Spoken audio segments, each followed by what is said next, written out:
deadly riots over the government's plan to avoid defaulting on its loans. Is that the unemployment keeps rising, and it has to keep rising just because you have an excess supply of goods, which is this is all borrowed money that our and that debt is owned by banks in other countries. It's been over $1 trillion. Including right here at home. In the form of a convenient personal loan. A filter cigarette that delivers the taste, and 45 malt liquor. Are you hot? Quite some time ago, by a psychologist, America is sponsoring I first learned it from my grandmother. Now, my grandmother was a wonderful person. She taught me how to play the game Monopoly. She understood that the name of the game is to acquire. She would accumulate everything she could, and eventually she became the master of the board. And then she would always say the same thing to me. She'd look at me and she'd say, "One day, you'll learn to play the game." One summer, I played Monopoly almost every day, all day long. And that summer, I learned to play the game. I came to understand the only way to win is to make a total commitment to acquisition. I came to understand that money and possessions, that's the way that you keep score. And by the end of that summer, I was more ruthless than my grandmother. I was ready to bend the rules if I had to win that game. And I sat down with her to play that fall.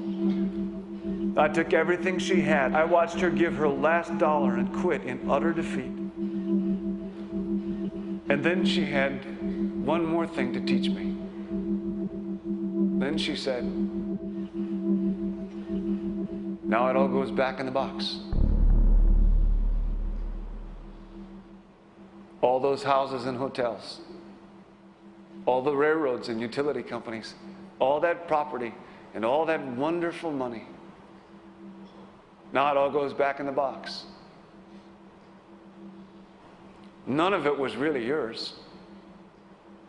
You got all heated up about it for a while. But it was around a long time before you sat down at the board. And it will be here after you're gone. Players come and players go. Houses and cars, titles and clothes, even your body. Because the fact is that everything I clutch and consume and hoard is going to go back in the box, and I'm going to lose it all.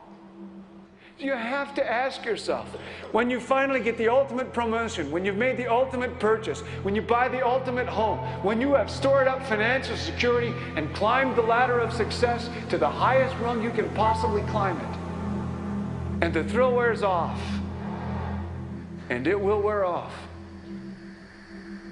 then what? How far do you have to walk down that road before you see where it leads? Surely you understand, it'll never be enough. So you have to ask yourself the question, what matters?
was a young man growing up in New York City, I refused to pledge allegiance to the flag.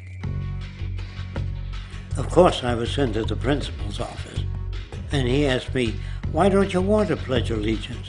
Everybody does." I said, "Everybody once believed the earth was flat, but that doesn't make it so." I explained that America owed everything it has to other cultures and other nations, and that I would rather pledge allegiance to the earth and everyone on it. Needless to say, it wasn't long before I left school entirely, and I set up a lab in my bedroom. There I began to learn about science and nature.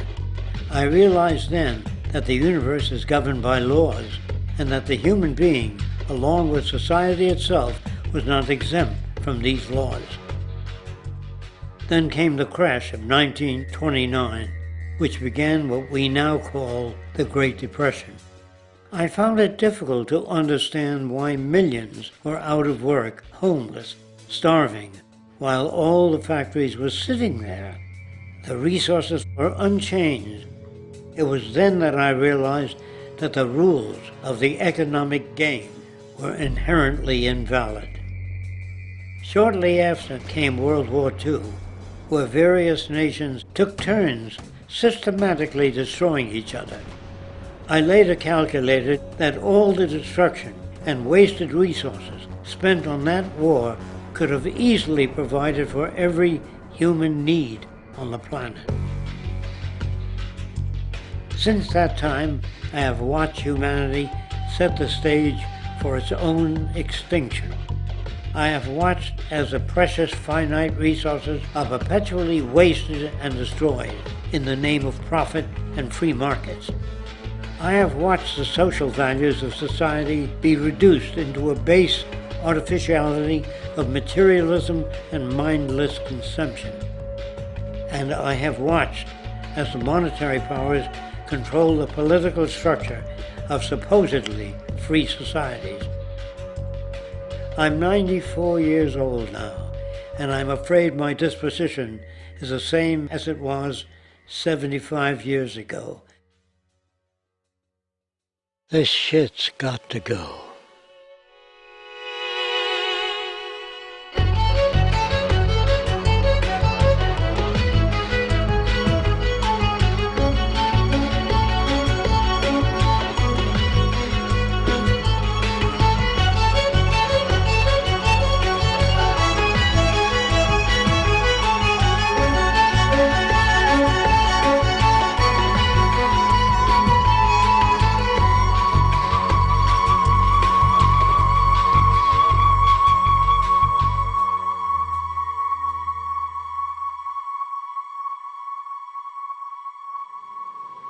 So you're a scientist, and somewhere along the way, hammered into your head is the inevitable nature versus nurture, and that's at least up there with Coke versus Pepsi or Greeks versus Trojans.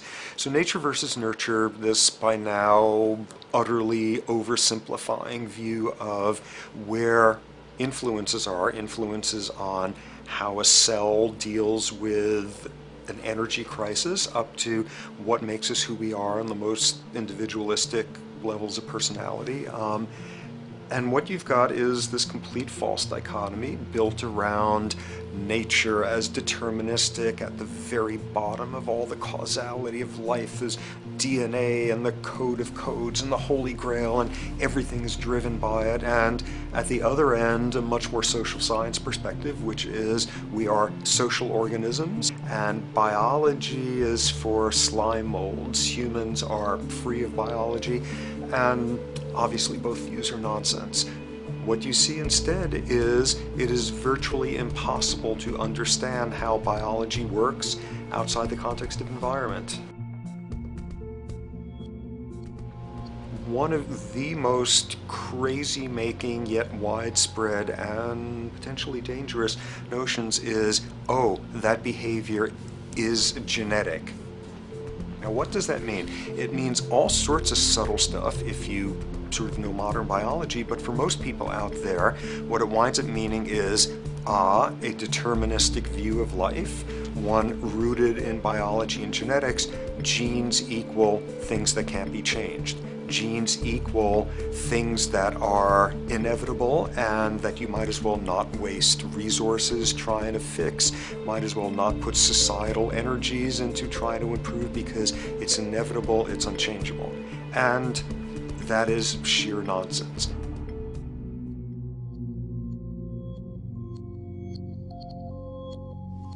It is widely thought that conditions like ADHD are genetically programmed, conditions like schizophrenia are genetically programmed. The truth is the opposite. Nothing is genetically programmed. They're very rare diseases. I mean, a small handful, extremely sparsely represented in the population, that are truly genetically determined. Most complex conditions might have a predisposition that is a genetic component, but a predisposition is not the same as a predetermination.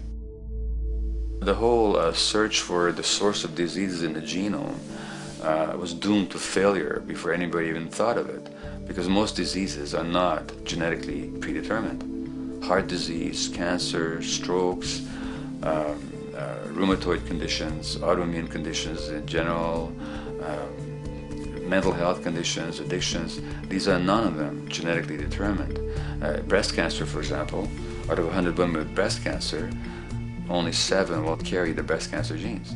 93 do not. And out of 100 women who do have the genes, not all of them will get cancer.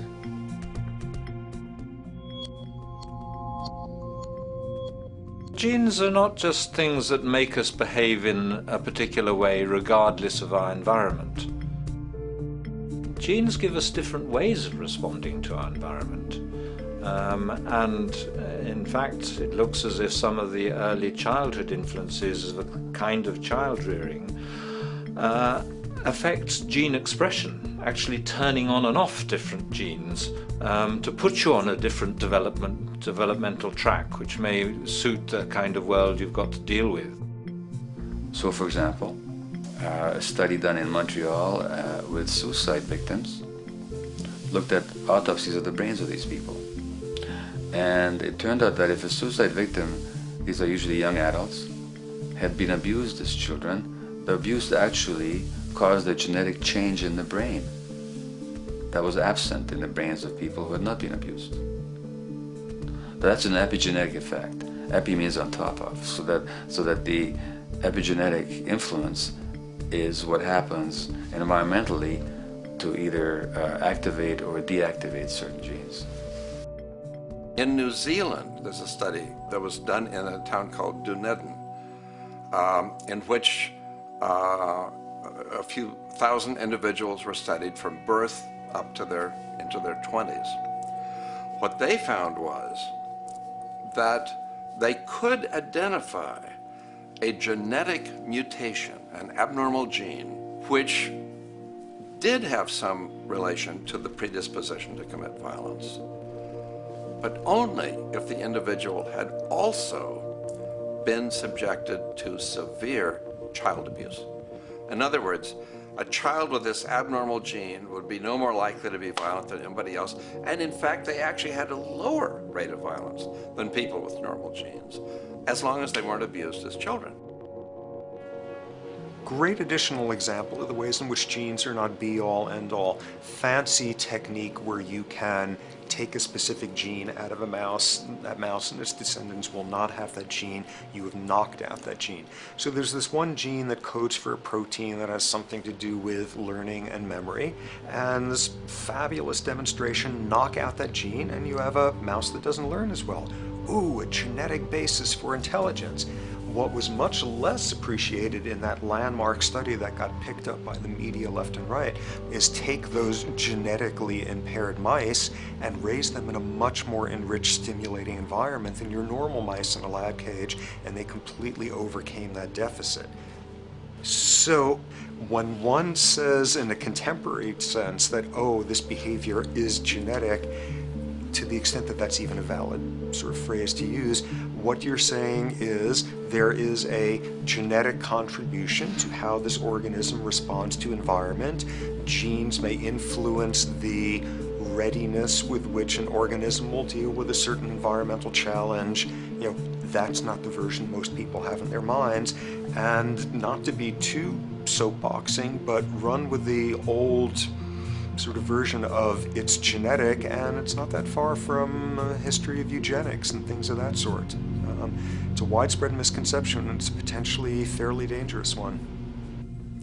One reason that the sort of biological explanation for violence, one reason that hypothesis is potentially dangerous, it's not just misleading, it can really do harm, is because if you believe that, you could very easily say, well, there's nothing we can do to change the predisposition people have to becoming violent.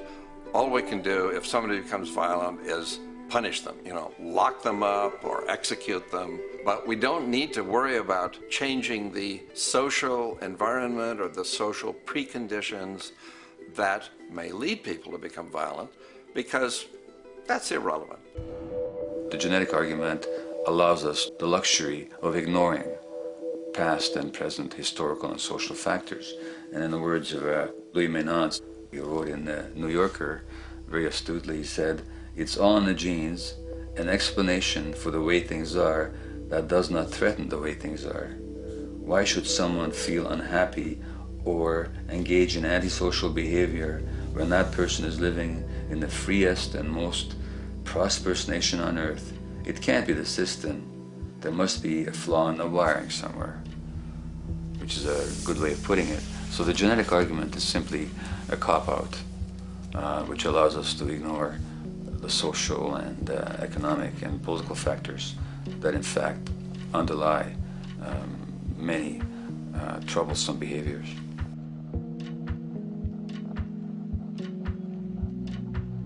Addictions are usually considered to be a drug-related issue, but looking at it more broadly, I define addiction as any behavior that is associated with craving, with temporary relief, and with long-term negative consequences, along with an impairment of control over it, so that the person wishes to give it up or promises to do so, but can't follow through. And when you understand that, then you can see that there are many more addictions than simply those related to drugs. So there's workaholism, there's addiction to shopping, to the internet, to video games. There's the addiction to power. People have power, but they want more and more and more. Nothing is ever enough for them. Acquisition, corporations that must own more and more. The addiction to oil, or at least to the wealth and to the products made accessible to us by oil. Look at the negative consequences on the environment. We're destroying the very earth that we inhabit for the sake of that addiction. Now, these addictions are far more devastating in their social consequences than the cocaine or heroin habits of my downtown East Side patients. Yet they're rewarded and considered to be respectable. The tobacco company executive that shows a higher profit will get a much bigger reward. He doesn't face any negative consequences legally or otherwise. In fact, he's a respected member of the board of several other corporations. But tobacco smoke-related diseases kill 5.5 million people around the world every year. In the United States, they kill 400,000 people a year. And these people are addicted to what? To profit. To such a degree are they addicted that they're actually in denial about the impact of their activities, which is typical for addicts, is denial. And that's a respectable one. It's respectable to be addicted to profit no matter what the cost. So what is acceptable and what is respectable is a highly arbitrary phenomenon in our society. And it seems like the greater the harm, the more respectable the addiction.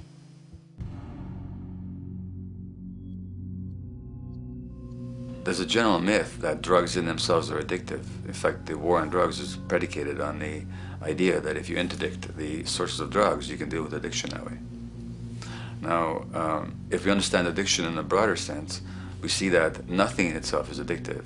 No substance, no drug is by itself addictive, and no behavior is by itself addictive. Many people can go shopping without becoming shopaholics. Not everybody becomes a food addict.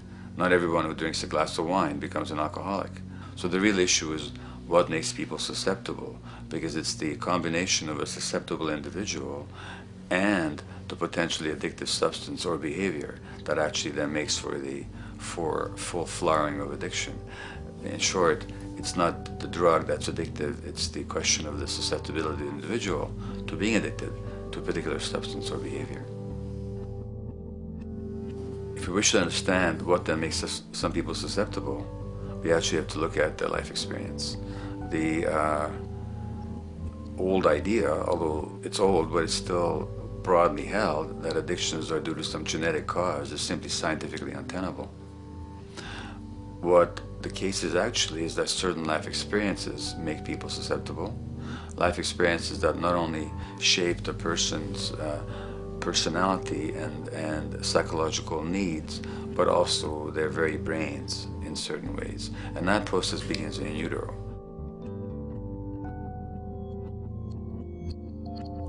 It's been shown, for example, that if you stress mothers during pregnancy, their children are more likely to have traits that predispose them to addictions.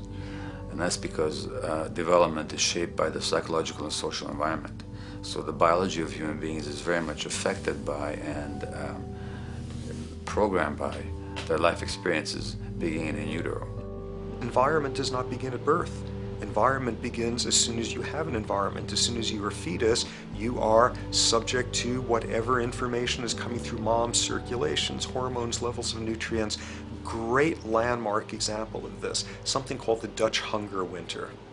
1944, Nazis occupying Holland. For a bunch of reasons, they decide to take all the food and divert it to Germany. For 3 months, everybody there is starving. Tens of thousands of people starve to death.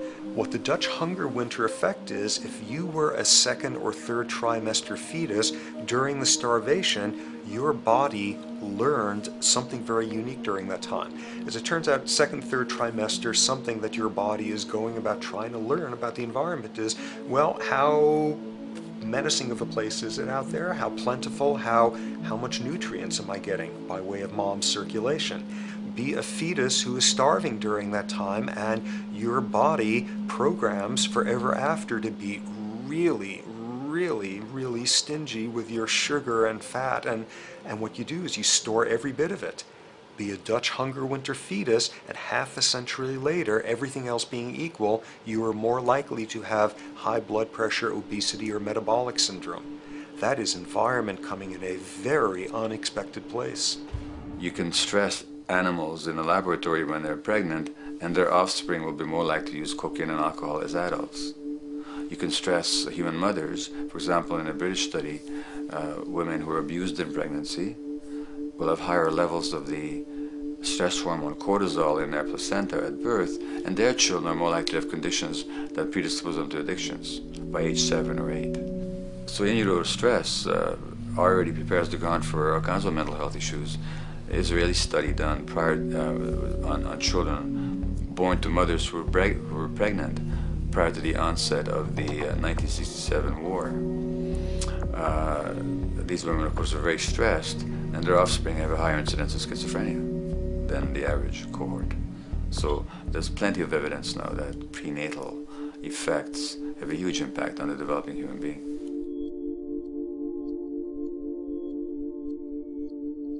The point about human development, and specifically human brain development, is that it occurs mostly under the impact of the environment and mostly after birth. Now, if you compare us to a horse, which can run on the first day of life, we see that we are very undeveloped. We can't muster that much neurological coordination, balance, muscle strength, visual acuity until a year and a half, 2 years. And that's because the brain development that in the horse happens in the safety of the womb, in a human being has to happen after birth. And that has to do with simple evolutionary logic. As the head gets larger, which is what makes us into human beings, the burgeoning of the forebrain is what creates the human species, actually. At the same time, we walk on 2 legs, so our pelvis narrows to accommodate that. So now we have a narrower pelvis, a larger head. Bingo, we have to be born prematurely. And that means that the brain development that in other animals occurs in utero, in us, occurs after birth. And much of that under the impact of the environment. And The concept of neural Darwinism simply means that the circuits that get the appropriate input from the environment will develop optimally, and the ones that don't will either not develop optimally or perhaps not at all. If you take a child with perfectly good eyes at birth and you put him in a dark room for 5 years, he'll be blind thereafter for the rest of his life, because the circuits of vision require light waves for their development. And without that, even the rudimentary circuits present and active at birth will atrophy and die, and new ones will not develop. There's a significant way in which early experiences shape adult behavior, and even and especially early experiences for which there's no recall memory. It turns out that there are two kinds of memory. There is explicit memory, which is recall. This is when you can call back facts, details, episodes, circumstances. But the structure in the brain, which is called the hippocampus, which encodes recall memory, it doesn't even begin to develop fully until a year and a half, and it's not fully developed till much later, which is why hardly anybody has any recall memory prior to 18 months. But there's another kind of memory, which is called implicit memory, which is in fact an emotional memory, where the emotional impact and the interpretation that the child makes of those emotional experiences is ingrained in the brain in the form of nerve circuits ready to fire without specific recall. So to give you a clear example, people who are adopted have a lifelong sense of rejection very often. They can't recall the adoption, they can't recall the separation of a birth mother, because there's nothing there to recall with. But the emotional memory of separation and rejection is deeply embedded in their brains. Hence, they're much more likely to experience a sense of rejection and a great emotional upset when they perceive themselves as being rejected than other people. That's not unique to people who are adopted, but it's particularly strong in them because of this function of implicit memory. People who are addicted, given that they, according to all the research literature, certainly in my experience, the hardcore addicts virtually were all significantly abused as children or suffered severe emotional loss. Their emotional or implicit memories are those of a world that's not safe and not helpful, caregivers who are not to be trusted, and relationships that are not safe enough to open up to vulnerably. And hence their responses tend to be to keep themselves separate from really intimate relationships, not to trust caregivers, doctors and other people who are trying to help them, and generally see the world as an unsafe place. And that's strictly a function of implicit memory, which sometimes has to do with incidents they don't even recall.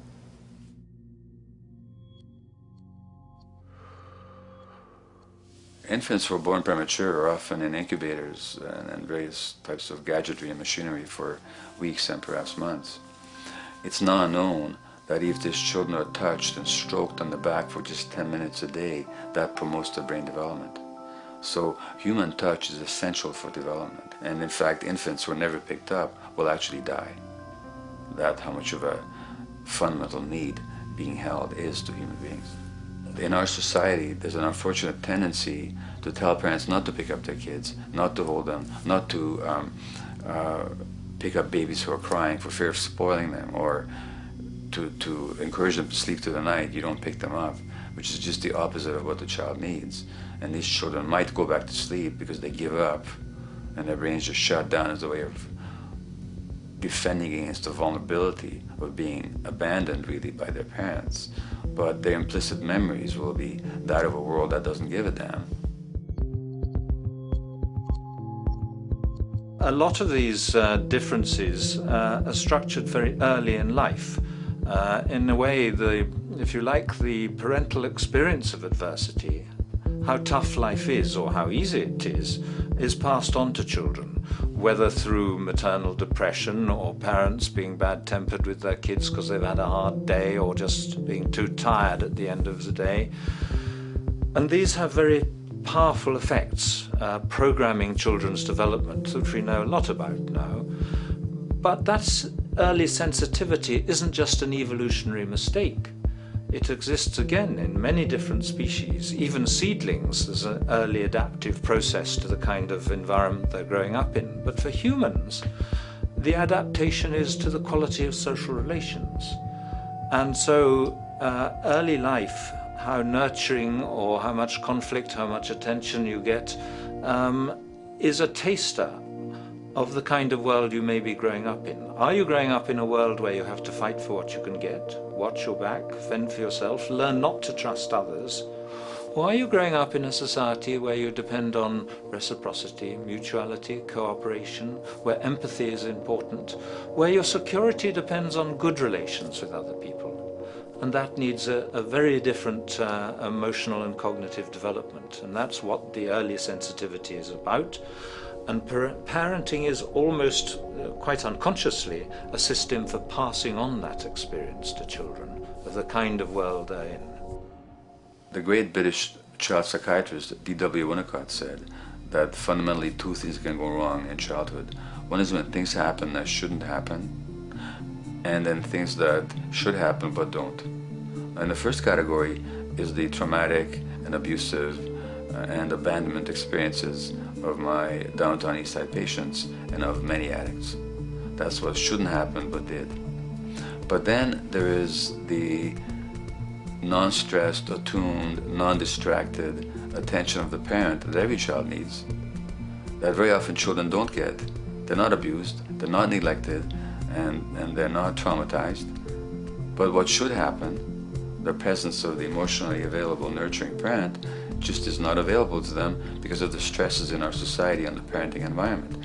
And the psychologist Alan Shore calls that proximal abandonment, when the parent is physically present but emotionally absent. I have spent roughly the last 40 years of my life working with the most violent people our society produces, murderers, rapists, and so on, in an attempt to understand what causes this violence. I discovered that the most violent of the criminals in our prisons had themselves been victims of a degree of child abuse that was beyond the scale of what I ever thought of applying the term child abuse to. I had no idea of the depth of the depravity with which children in our society are all too often treated. The most violent people I saw were themselves the survivors of their own attempted murder, often at the hands of their parents or other people in their social environment, or were the survivors of family members who'd been killed, their closest family members, by other people. The Buddha argued that everything depends on everything else. He says the one contains the many and the many contains the one. That you can't understand anything in isolation from its environment. The leaf contains the sun, the sky, and the earth, obviously. This has not been shown to be true, of course, all around, and specifically when it comes to human development.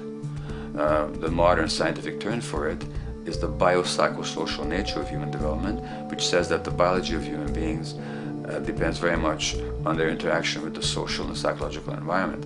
And specifically, the psychiatrist and researcher Daniel Siegel at University of California, Los Angeles, UCLA, has coined the phrase interpersonal neurobiology, which means to say that the way that our nervous system functions depends very much on our personal relationships. In the first place with the parenting caregivers, and in the second place with other important attachment figures in our lives, and in the third place with our entire culture. So that you can't separate the neurological functioning of a human being from the environment in which he or she grew up in and continues to exist in. And this is true throughout the life cycle. It's particularly true when you're dependent and helpless and your brain is developing, but it's true even in adults and even at the end of life. Human beings have lived in almost every kind of society, from the most egalitarian, hunting and gathering societies seem to have been very egalitarian, for instance based on food sharing, gift exchange. Small bands of people living predominantly off of foraging, but a little bit of hunting. Predominantly among people you have at the least known your entire life, if not surrounded by third cousins or closer, in a world in which there is a great deal of fluidity between different groups, in a world in which there is not a whole lot in terms of material culture. This is how humans have spent most of their hominid history. And no surprise, that makes for a very different world. One of the things you get as a result of that is far less violence. Organized group violence is not something that occurred at that time of human history, and that seems quite clear. So where did we go wrong? Violence is not universal. It's not symmetrically distributed throughout the human race. There is a huge variation in the amount of violence in different societies. There are some societies that have virtually no violence. There are others that destroy themselves. Some of the Anabaptist religious groups that are complete strict pacifists, like the Amish, the Mennonites, the Hutterites. Among some of these groups, the Hutterites, there are no recorded cases of homicide. During our major wars, like World War II, where people were being drafted, they would refuse to serve in the military. They would go to prison rather than serve in the military. In the kibbutzim in Israel, the level of violence is so low that the criminal courts there will often send violent offenders, people who've committed crimes, to live on the kibbutzim in order to learn how to live a nonviolent life, because that's the way people live there. So we are amply shaped by society. Our societies in the broader sense, including our theological, our metaphysical, our linguistic influences, etc., our societies help shape us as to whether or not we think life is basically about sin or about beauty, whether the afterlife will carry a price for how we live our lives or if it's irrelevant. In a broad sort of way, different large societies could be termed as individualistic or collectivist, and you get very different people and different mindsets, and I suspect different brains coming along with that. We in America are in one of the most individualistic of societies, and capitalism being a system that allows you to go higher and higher up a potential pyramid, and the deal is it comes with fewer and fewer safety nets. By definition, the more stratified a society is, the fewer people you have as peers, the fewer people with whom you have symmetrical, reciprocal relationships, and instead all you have are differing spots and endless hierarchies. And a world in which you have few reciprocal partners is a world with a lot less altruism.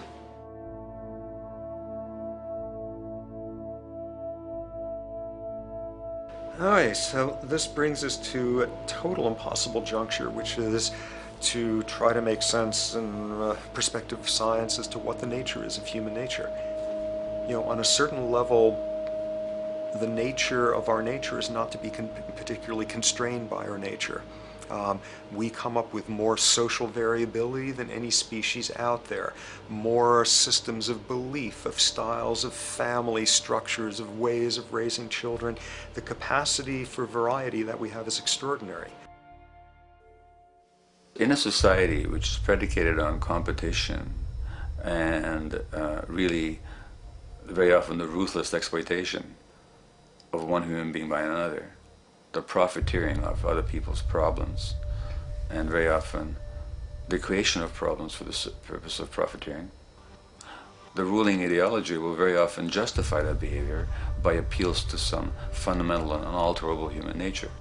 So the myth in our society is that people are competitive by nature, and that they're individualistic, and that they're selfish. The real reality is quite the opposite. We have certain human needs. The only way that you can talk about human nature concretely is by recognizing that there's certain human needs. We have a human need for companionship and for close contact, to be loved, to be attached to be accepted, to be seen, to be received for who we are. If those needs are met, we develop into people who are compassionate and cooperative and who have empathy for other people. So the opposite that we often see in our society is in fact the distortion of human nature, precisely because so few people have their needs met. So yes, you can talk about a human nature, but only in the sense of basic human needs that are instinctively evoked, or I should say certain human needs that lead to certain traits if they are met, and a different set of traits if they're denied. So, When we recognize the fact that the human organism, which has a great deal of adaptive flexibility, allowing us to survive in many different conditions, is also rigidly programmed for certain environmental requirements or human needs, a social imperative begins to emerge. Just as our bodies require physical nutrients, the human brain demands positive forms of environmental stimulus at all stages of development, while also needing to be protected from other negative forms of stimulus. And if things that should happen do not, or if things that shouldn't happen do, it is now apparent that the door can be opened for not only a cascade of mental and physical diseases, but many detrimental human behaviors as well. So as we turn our perspective now outward and take account for the state of affairs today, we must ask the question, is the condition we have created in the modern world actually supporting our health? Is the bedrock of our socioeconomic system acting as a positive force for human and social development and progress? Or is the foundational gravitation of our society actually going against the core evolutionary requirements needed to create and maintain our personal and social well-being?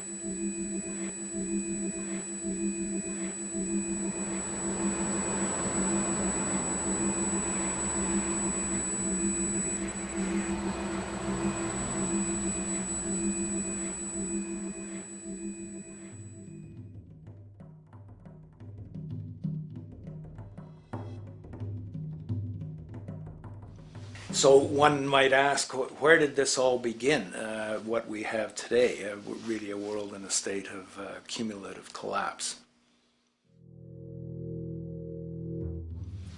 You get it started with John Locke. And John Locke introduces property, and he has three provisos for just private right and property. And the three provisos are that there must be enough left over for others, and that you must not let it spoil, and that you, most of all, must mix your labor with it. It seems justified. You mix your labor with the world, then you're entitled to the product, and as long as there's enough left over for others, and as long as it doesn't spoil, you don't allow anything to go to waste, that's okay. Well, he spends a long time of his famous treatise of government, and it's since been the canonical text for economic and political and legal understanding. Is still the classic text of study. Well, what he did is, after he gives the provisos, and you're almost thinking at the time whether you're for private property or not, he's given a very good and plausible and powerful defense of private property here. Well, he drops them. He drops them like that, right in one sentence. He says, well, once the introduction of money came in by men's tacit consent, then it became, and he doesn't say all the provisos are canceled, erased, but that's what happens. So now we have not product and your property earned by your own labor. Oh no, money buys labor now. There's no longer a consideration of whether there's enough left over for others.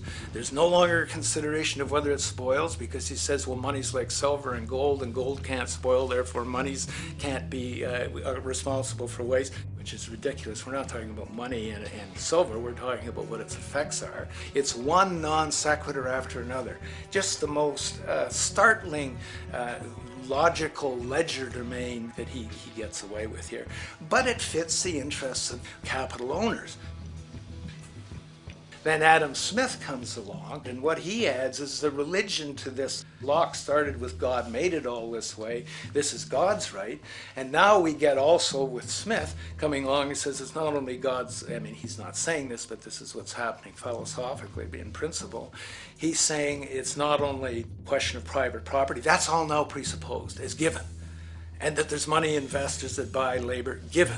That there's no limit to how much they can buy of other men's labor, how much they can accumulate, how much inequality, that's all given now.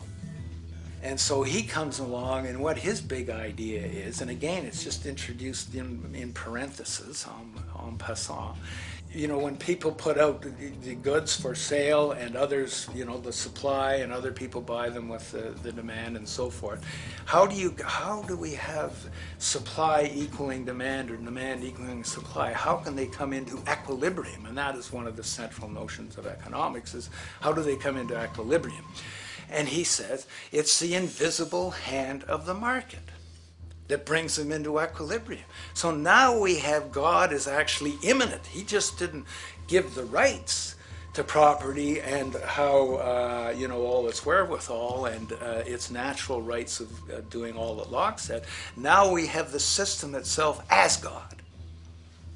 In fact, Smith says, when he talks, and you'll never find this quoted, you have to read the whole of the Inquiry into the Wealth of Nations. He says, the scantiness of subsistence sets limits to the reproduction of the poor, and that nature can deal with this in no other way than elimination of their children. So he anticipated evolutionary theory in the worst sense. This is well before Darwin. And so he called them the race of laborers. So you can see there was inherent racism built in here. There was an inherent acceptance, life blindness to kill innumerable children. And he thought, well, that's the invisible hand making supply meet demand and demand meet supply. So see how wise God is. So you can see a lot of the really virulent, life-destructive, eco-genocidal things that are going on now have, in a way, a thought gene back in Smith too.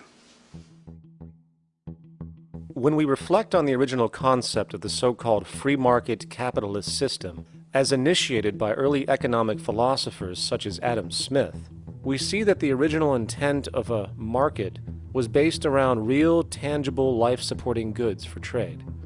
Adam Smith never fathomed that the most profitable economic sector on the planet would eventually be in the arena of financial trading, or so-called investment, where money itself is simply gained by the movement of other money in an arbitrary game which holds zero productive merit to society. Yet, regardless of Smith's intent, the door for such seemingly anomalous advents was left wide open by one fundamental tenet of this theory. Money is treated as a commodity in and of itself. Today, in every economy of the world, regardless of the social system they claim, money is pursued for the sake of money and nothing else.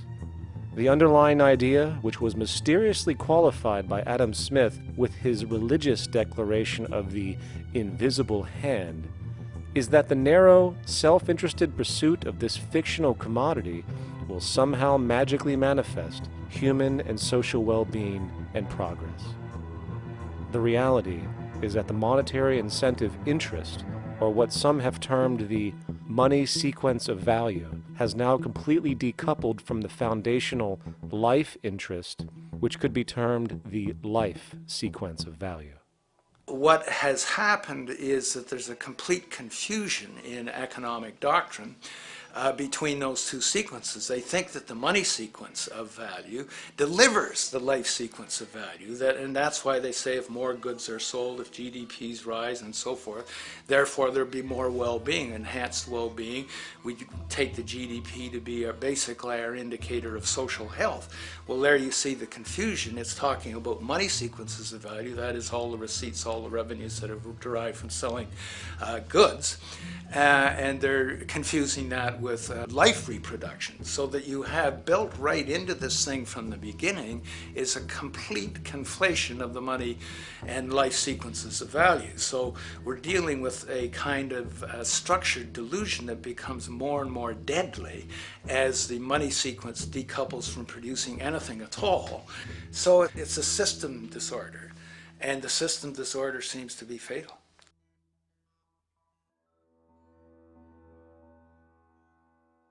In society today, you seldom hear anyone speak of the progress of their country or society in terms of their physical well-being, state of happiness, trust, or social stability.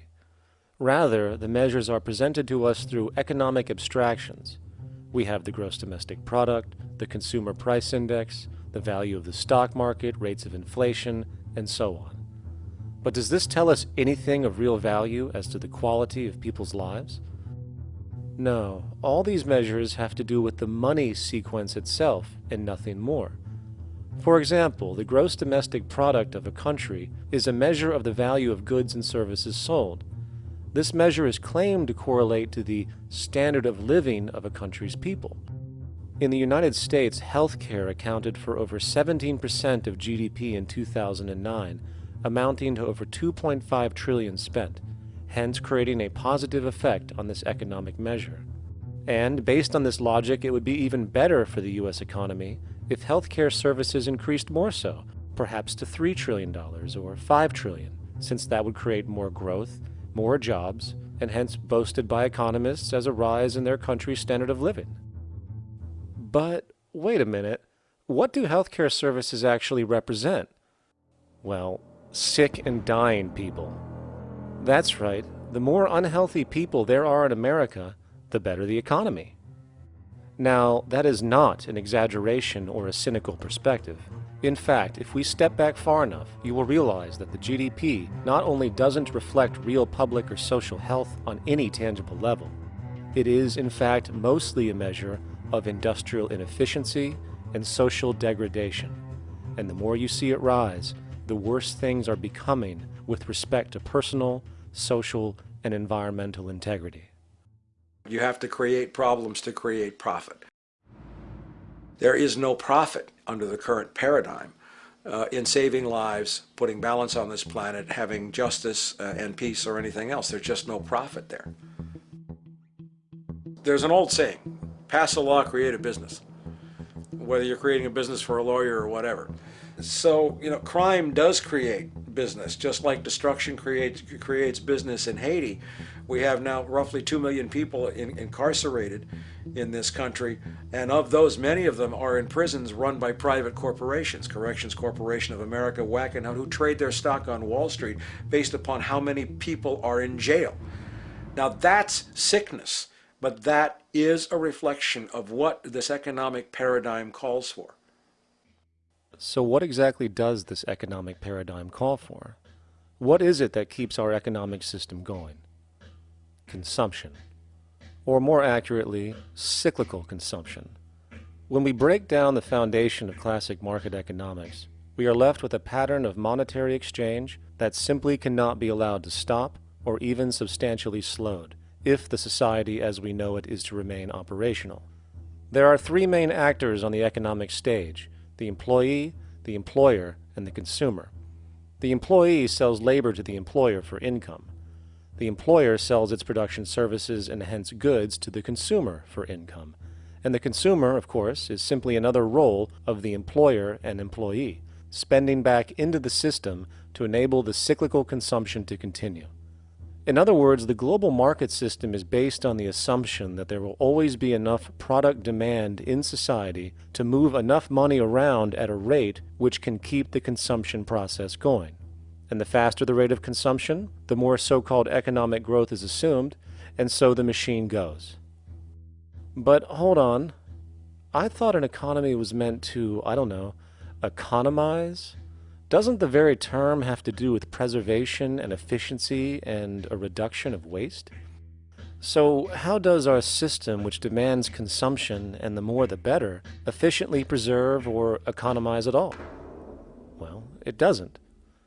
The intent of the market system is, in fact, the exact opposite of what a real economy is supposed to do, which is efficiently and conservatively orient the materials for production and distribution of life-supporting goods. We live on a finite planet with finite resources, where, for example, the oil we utilize took millions of years to develop, where the minerals we use took billions of years to develop. So, having a system that deliberately promotes the acceleration of consumption for the sake of so-called economic growth is pure ecocidal insanity. Absence of waste, that's what efficiency is. Absence of waste. This system is more wasteful than all the other existing systems in the history of the planet. Every level of life organization and life system is in a state of crisis and challenge and decay or collapse. No peer-reviewed journal in the last 30 years will tell you anything different. That is that every life system is in decline, as well as social programs, as well as our water access. Try to name any means of life that isn't threatened and in danger. You can't. There really isn't one, and that's very, very despairing. But we haven't even figured out the causal mechanism. We don't want to face the causal mechanism. We just want to go on, that's what insanity is, where you keep doing the same thing over and over again, though it clearly doesn't work. So you're really dealing with not an economic system, but I would go so far as to say an anti-economic system. There's an old saying that the competitive market model seeks to create the best possible goods at the lowest possible prices. This statement is essentially the incentive concept, which justifies market competition based on the assumption that the result is the production of higher quality goods. If I was going to build myself a table from scratch, I would naturally build it out of the best, most durable materials possible, right? With the intent for it to last as long as possible. Why would I want to make something poor, knowing I would have to eventually do it again and expend more materials and more energy? Well, as rational as that may seem in the physical world, when it comes to the market world, it is not only explicitly irrational, it is not even an option. It is technically impossible to produce the best of anything if a company is to maintain a competitive edge and hence remain affordable to the consumer. Literally everything created and set for sale in the global economy is immediately inferior the moment it is produced, for it is a mathematical impossibility to make the most scientifically advanced, efficient, and strategically sustainable products. This is due to the fact that the market system requires that cost efficiency, or the need to reduce expenses, exist at every stage of production, from the cost of labor to the cost of materials and packaging, and so on. This competitive strategy, of course, is to make sure the public buys their goods rather than from a competing producer, which is doing the exact same thing to also make their goods both competitive and affordable. This immutably wasteful consequence of the system could be termed intrinsic obsolescence. However, this is only one part of a larger problem. A fundamental governing principle of market economics, one that you will not find in any textbook, by the way, is the following. Nothing produced can be allowed to maintain a lifespan longer than what can be endured in order to continue cyclical consumption. In other words, it is critical that stuff break down, fail, and expire within a certain amount of time. This is termed planned obsolescence. Planned obsolescence is the backbone of the underlying market strategy of every goods-producing corporation in existence. While very few, of course, would admit to such a strategy outright, what they do is mask it within the intrinsic obsolescence phenomenon just discussed, while often ignoring or even suppressing new advents in technology which might create a more sustainable, durable good. So, if it wasn't wasteful enough that the system inherently cannot allow the most durable and efficient goods to be produced, planned obsolescence deliberately recognizes that the longer any good is in operation, the worse it is for sustaining cyclical consumption and hence the market system itself. In other words, product sustainability is actually inverse to economic growth, and hence there is a direct, reinforced incentive to make sure lifespans are short of any given good produced. And in fact, the system cannot operate any other way. One glance at the sea of landfills now spreading across the world show the obsolescence reality. There are now billions of cheaply made cell phones, computers, and other technology, each full of precious, difficult-to-mine materials such as gold, coltan, copper, now rotting in vast piles, usually due to the mere malfunction or obsolescence of small parts, which, in a conservative society, could likely be fixed or updated, and the life of the good extended. Unfortunately, as efficient as that may seem in our physical reality, living on a finite planet with finite resources, it is explicitly inefficient with respect to the market. To put it into a phrase, efficiency, sustainability, and preservation are the enemies of our economic system. Likewise, just as physical goods need to be constantly produced and reproduced, regardless of their environmental impact, the service industry operates with an equal rationale. The fact is, there is no monetary benefit to resolving any problems which are currently being serviced, At the end of the day, the last thing the medical establishment really wants is the curing of diseases such as cancer, which would eliminate countless jobs and trillions in revenue. And since we're on the subject, crime and terrorism in this system are good. Well, at least economically, for it is employing police, generating high-value commodities for security, not to mention the value of prisons that are privately owned for profit. And how about war? The war industry in America is a huge driver of GDP, one of the most profitable industries, producing weapons of death and destruction. The favorite game of this industry is to blow things up and then go and rebuild them for profit. We saw this with the windfall billion-dollar contracts made from the Iraq War. The bottom line is that socially negative attributes of society have become positively rewarded ventures for industry, and any interest in problem resolution or environmental sustainability and conservation is intrinsically counter to economic sustainability. And this is why, every time you see the GDP rise in any country, you are witnessing an increase in necessity, whether real or contrived. And by definition, a necessity is rooted in inefficiency. Hence, increased necessity means increased inefficiency. The American dream is based on rampant consumerism. It is based upon the fact that mainstream media, and especially commercial advertising, all corporations who need this infinite growth have convinced us or brainwashed most people in America, and hence the world, that we have to have X number of material possessions and the possibility of gaining infinitely more material possessions in order to be happy. That's just not true. So why do people continue to buy in this way, which is ultimately eco-genocidal in its systemic effects cumulatively? And it just is classical operant conditioning.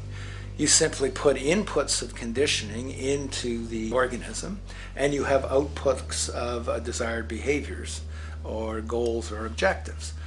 And it has all the resources of technology. And they boast about how they get into the minds of infants. What they hear is already making them conditioned to the brand. Then you see, well, that's how people have been such fools. In a way, they've been taught to be fools. It's a value system disorder. You know, if there is any testament to the plasticity of the human mind, if there is any proof to how malleable human thought is and how easily conditioned and guided people can become based on the nature of their environmental stimulus and what it reinforces, the world of commercial advertising is the proof. You have to stand in awe at the level of brainwashing where these programmed robots known as consumers wander the landscape only to walk into a store and spend, say, $4,000 on a handbag that likely costs $10 to make in a sweatshop overseas, only for the brand status it supposedly represents in the culture. Or perhaps the ancient communal traditions which increased trust and cohesiveness in society, which have now been hijacked by acquisitive, materialistic values, where now annually we exchange useless crap a few times a year. And we might wonder why so many today have a compulsion to shopping and acquisition, when it is clear that they have been conditioned from childhood to expect material goods as a sign of their status with friends and family. The fact is, the foundation of any society are the values that support its operation, and our society, as it exists, can only operate if our values support the conspicuous consumption it requires to continue the market system. 75 years ago, consumption in America and much of the First World was half of what we see today per person. Today's new consumer culture has been manufactured and imposed due to the very real need for higher and higher levels of consumption. And this is why most corporations now spend more money on advertising than the actual process of product creation itself. They work diligently to create a false need for you to fill, and it happens to work.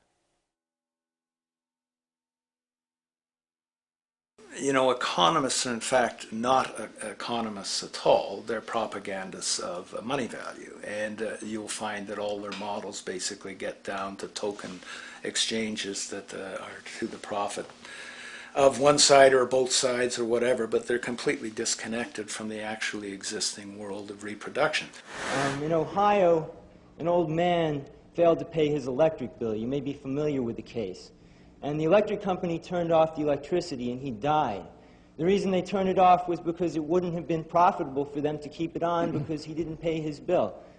Do you believe that was right? The responsibility really lies not on the electric company for turning it off, but on those of this man's neighbors and friends and associates who are not charitable enough to enable him as an individual to meet the electric bill. Did I hear that right? Did he just say the death of a man caused by not having money was the responsibility of other people, or in effect, charity? Well then, I guess we're going to need a whole lot of infomercials, little miserable coin slot donations for bodega counters, and a bunch of pickle jars for the billion people now starving to death on this planet because of the very system Milton Friedman promotes. Whether you are dealing with the philosophies of Milton Friedman, F.A. Hayek, John Maynard Keynes, Ludwig von Mises, or any other major market economist, the basis of rationale rarely leaves the money sequence. It is like a religion. Consumption analysis, stabilization policies, deficit spending, aggregate demand. It exists as a never-ending, self-referring, self-rationalizing circle of discourse where universal human need, natural resources, or any form of physical life-supporting efficiency is ruled out by default and replaced by the singular notion that humans seeking advantage over each other for money alone, motivated by their own narrow self-interest, will magically create a sustainable, healthy, balanced society. There is no life coordinate in this whole theory, this whole doctrine. What are they doing? What are they doing? What they're doing is tracking money sequences. That's all it is tracking money sequences, presupposing everything that matters. One, that there's no life coordinates. Wow, no life coordinates. Two, that all the agents are self-maximizing preference seekers. That is, they think of nothing other than themselves and what they can get most for themselves. That's the notion, that's the ruling notion of rationality. Self-maximizing choice. And the only thing that they're interested in self-maximizing is money or commodities. Well, where does social relations come in? It doesn't, except in the exchange to self-maximize. Where do our natural resources come in? They don't, except to exploit. Where does the family come in as being able to survive? It doesn't. They have to have money in order to purchase any good. Well, shouldn't an economy deal somewhere with human need? Isn't that what the fundamental issue is, to satisfy human needs? Oh, need isn't even in your lexicon. You dissolve it into wants. And what is a want? That means money demand that wants to buy. Well, if it's money demand that wants to buy, it's got nothing to do with need, because it may be the person has no money demand and desperately needs, say, water supply. Or it may be money demand wants a gold toilet seat. Well, where does it all go? To the gold toilet seat. And you call this economics? Like, it's really, when one thinks of it, it's got to be the most bizarre delusion in the history of human thought. Now, so far we have focused on the market system, but this system is actually only one half of the global economic paradigm. The other half is the monetary system. While the market system deals with the interaction of people gaming for profit across the spectrum of labor, production, and distribution, the monetary system is an underlying set of policies set by financial institutions which create conditions for the market system, among other things. It includes terms we often hear, such as interest rates, loans, debt, the money supply, inflation, etc. And while you might want to pull your hair out listening to the gibberish coming from the monetary economists, modest preemptive actions can obviate the need of more drastic actions at a later date. the nature and effect of this system is actually quite simple. Our economy has, or the global economy has, three basic things that govern it. One is fractional reserve banking, banks printing money out of nothing. It's also based upon compound interest. When you borrow money, you have to pay back more than you borrowed, which means that you, in effect, create money out of thin air, again, which has to be serviced by creating still more money. We live in an infinite growth paradigm. The economic paradigm we live in now is a Ponzi scheme. Nothing grows forever. It's not possible. As a great psychologist James Hillman wrote, the only thing that grows in a human body after a certain age is cancer. It's not just the amount of money that has to keep growing, it's the amount of consumers. Consumers to borrow money at interest to generate more money, and obviously that's not possible on a finite planet. People are basically vehicles to just create money, which must create more money to keep the whole thing from falling apart, which is what's happening right now. There are really only two things anyone needs to know about the monetary system. 1. All money is created out of debt. Money is monetized debt, whether it materialized from treasury bonds, home loan contracts, or credit cards. In other words, if all outstanding debt was to be repaid right now, there would not be $1 in circulation. And 2, interest is charged on virtually all loans made, and the money needed to pay back this interest does not exist in the money supply outright. Only the principal is created by the loans, and the principal is the money supply. So, if all this debt was to be repaid right now, not only would there not be $1 left in circulation, there would also be a gigantic amount of money owed that is literally impossible to pay back, for it does not exist.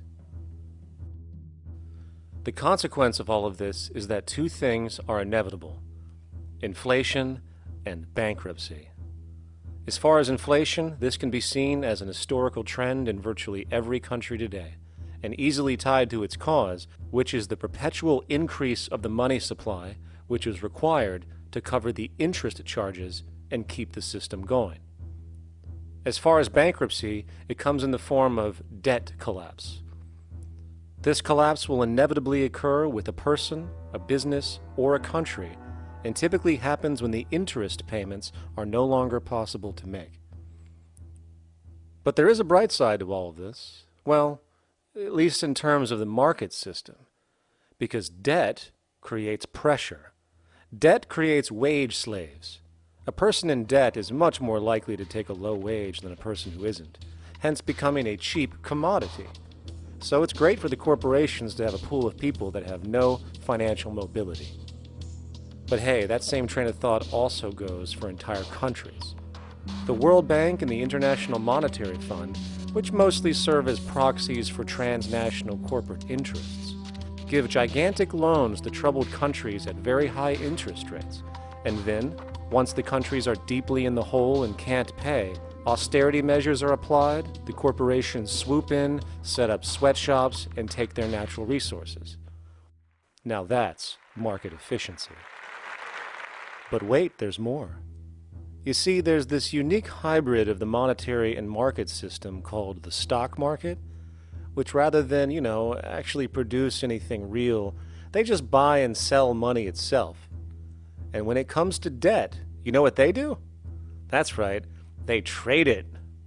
They actually buy and sell debt for profit, from credit default swaps and collateralized debt obligations for consumer debt, to complex derivative schemes used to mask the debt of entire countries, such as the collusion of investment bank Goldman Sachs in Greece, which nearly collapsed the entire European economy. So when it comes to the stock market and Wall Street, we have an entirely new level of insanity born out of the money sequence of value. All you need to know about markets was written in an editorial in the Wall Street Journal a couple of years ago. It was called Lessons of the Brain-Damaged Investor. And in this editorial, they explain why people with slight brain damage do better as investors than people with normal brain functionality. Why? Because the slightly brain-damaged person has no empathy. And that's the key. If you don't have any empathy, you do well as an investor. And so Wall Street breeds people who have no empathy, to go in there and to make decisions and make trades that they have no compunction about and no thought whatsoever as to what they're doing might affect their fellow human being. So they breed these robots, these people who have no souls. And since they don't even want to pay these people anymore, they're now breeding robots, real algorithmic traders. Goldman Sachs in the high-frequency trading scandal. They put a computer next to the exchange, the New York Stock Exchange. This computer, this co-located computer, as they call it, it front-runs all the trades on the exchange, and it hits the exchange with volumes of orders in ways that scalp pennies and nickels away from the exchange. It's like they're siphoning money all day long. They went one quarter last year, 30 or 60 straight days without a single down day and made millions of dollars every single day. Is that because, well, that's statistically impossible. When I worked on Wall Street, the way it works is everyone kicks upstairs the bribes. The brokers bribe to the office manager bribes to the regional sales manager bribes to the national sales manager. It's a common understanding. At Christmas, who gets the biggest bonus at Christmas in an average brokerage office? The compliance officer.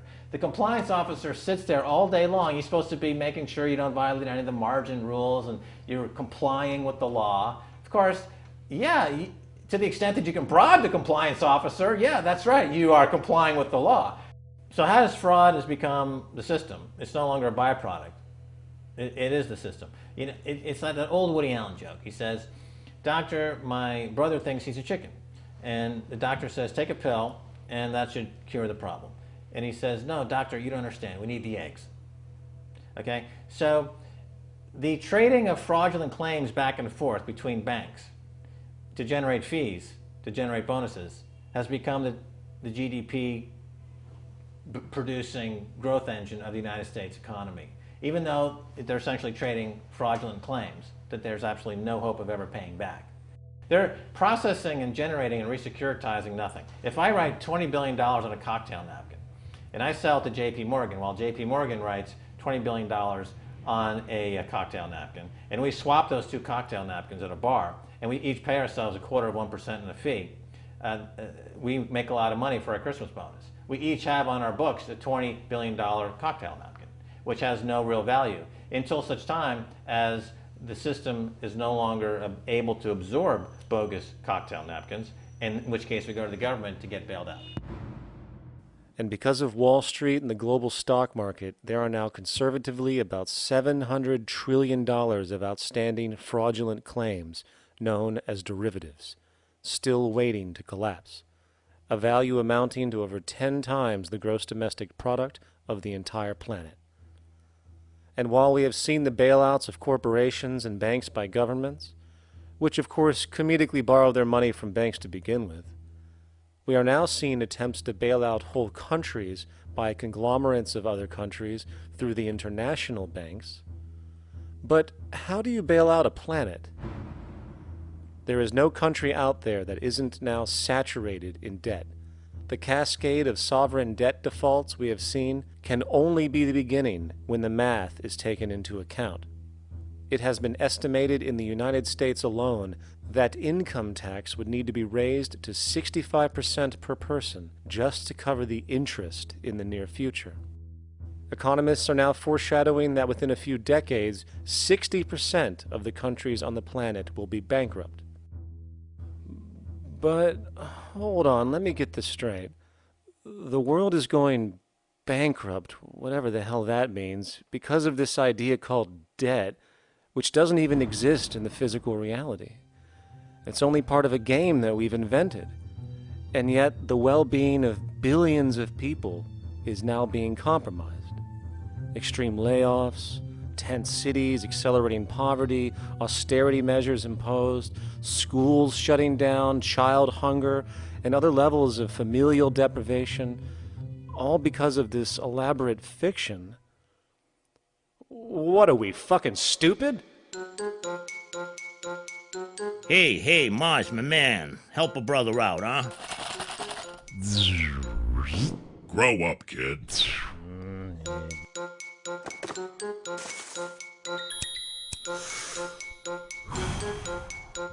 Saturn, what's up, man?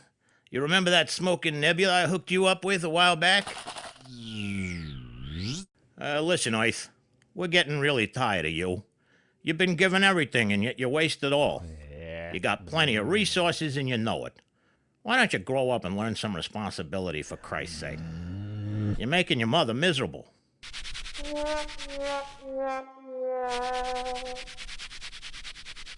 You're on your own, pal. Yeah, whatever.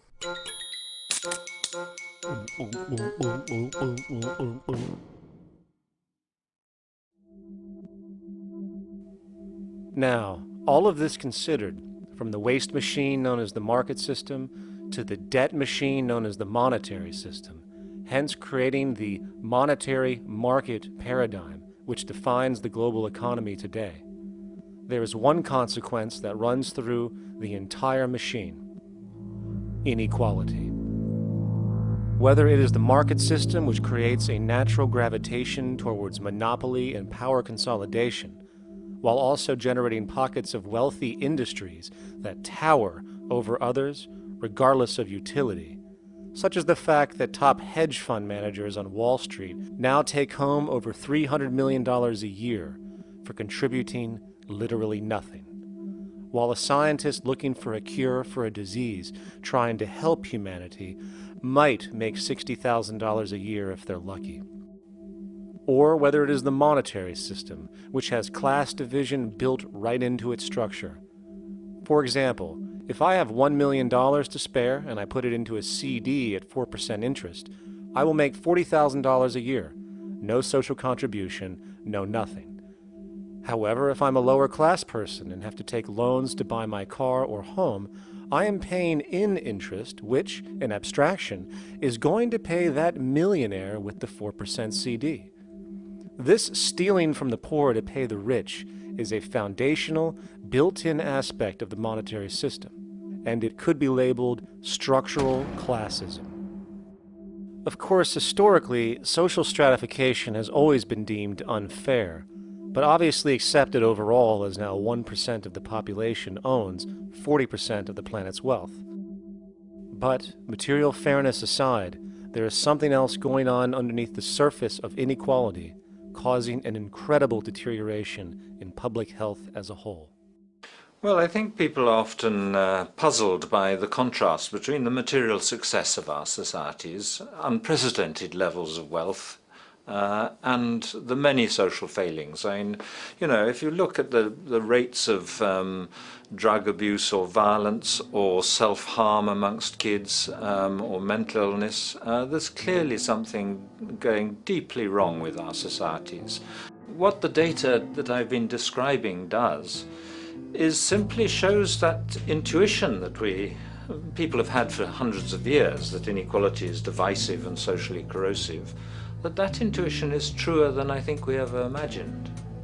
There are very powerful psychological and social effects of inequality, more to do, I suppose, with feelings of superiority and inferiority, that kind of division, and maybe going with the sort of respect, disrespect, people feeling looked down on at the bottom, which, by the way, is why violence is more common in more unequal societies. It's the trigger to violence is so often people feeling looked down on and disrespected.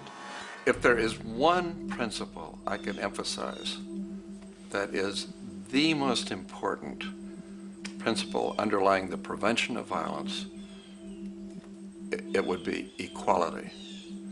The single most significant factor that affects the rate of violence is the degree of equality versus the degree of inequality in that society.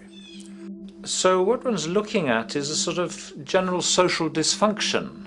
It's not just one or two things that go wrong as inequality increases. It seems to be everything, whether we're talking about crime or health or mental illness or whatever. One of the really disturbing findings out in public health there is never ever make the mistake of being poor or being born poor. Your health pays for it in endless sorts of ways, something known as the health socioeconomic gradient. As you move down from the highest strata in society in terms of socioeconomic status, every step down, health gets worse for umpteen different diseases. life expectancy gets worse, infant mortality rate, everything you could look at.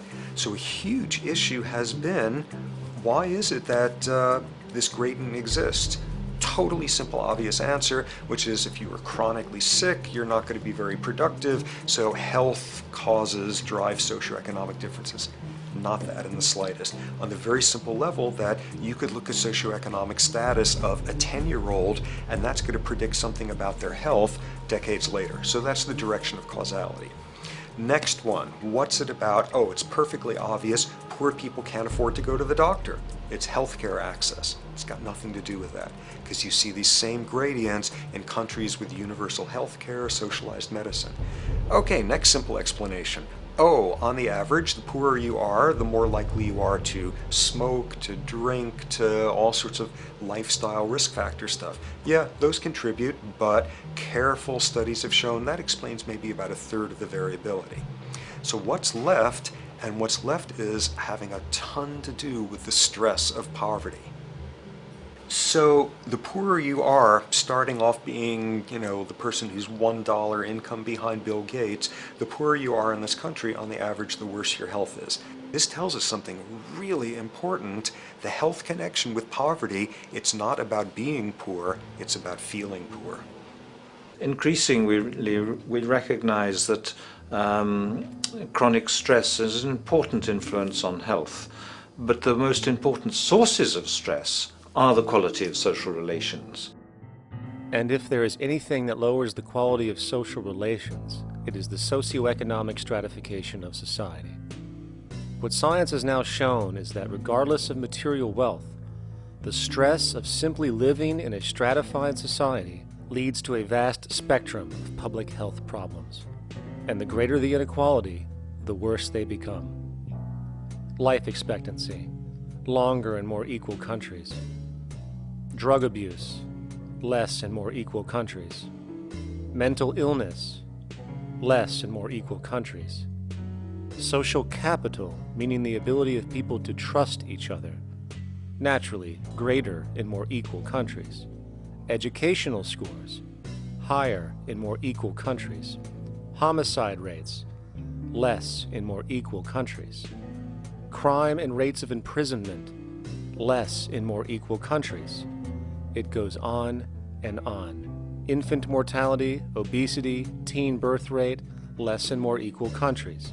And perhaps most interesting, innovation, greater in more equal countries, which challenges the age-old notion that a competitive, stratified society is somehow more creative and inventive. Moreover, a study done in the UK called the Whitehall Study confirmed that there is a social distribution of disease as you go from the top of the socioeconomic ladder to the bottom. For example, it was found that the lowest rungs of the hierarchy had a 4-fold increase of heart disease-based mortality compared to the highest rungs. And this pattern exists irrespective of access to health care. Hence, the worse a person's relative financial status, the worse their health is going to be on average. This phenomenon is rooted in what could be termed psychosocial stress, and it is at the foundation of the greatest social distortions plaguing our society today. Its cause? The monetary market system. Make no mistake, the greatest destroyer of ecology, the greatest source of waste and depletion and pollution, the greatest purveyor of violence, war, crime, poverty, animal abuse, and inhumanity, the greatest generator of social and personal neuroses, mental disorders, depression, anxiety, not to mention the greatest source of social paralysis, stopping us from moving into new methodologies for personal health, global sustainability, and progress on this planet, is not some corrupt government or legislation, not some rogue corporation or banking cartel, not some flaw of human nature, and not some secret hidden cabal that controls the world. It is, in fact, the socio-economic system itself at its very foundation.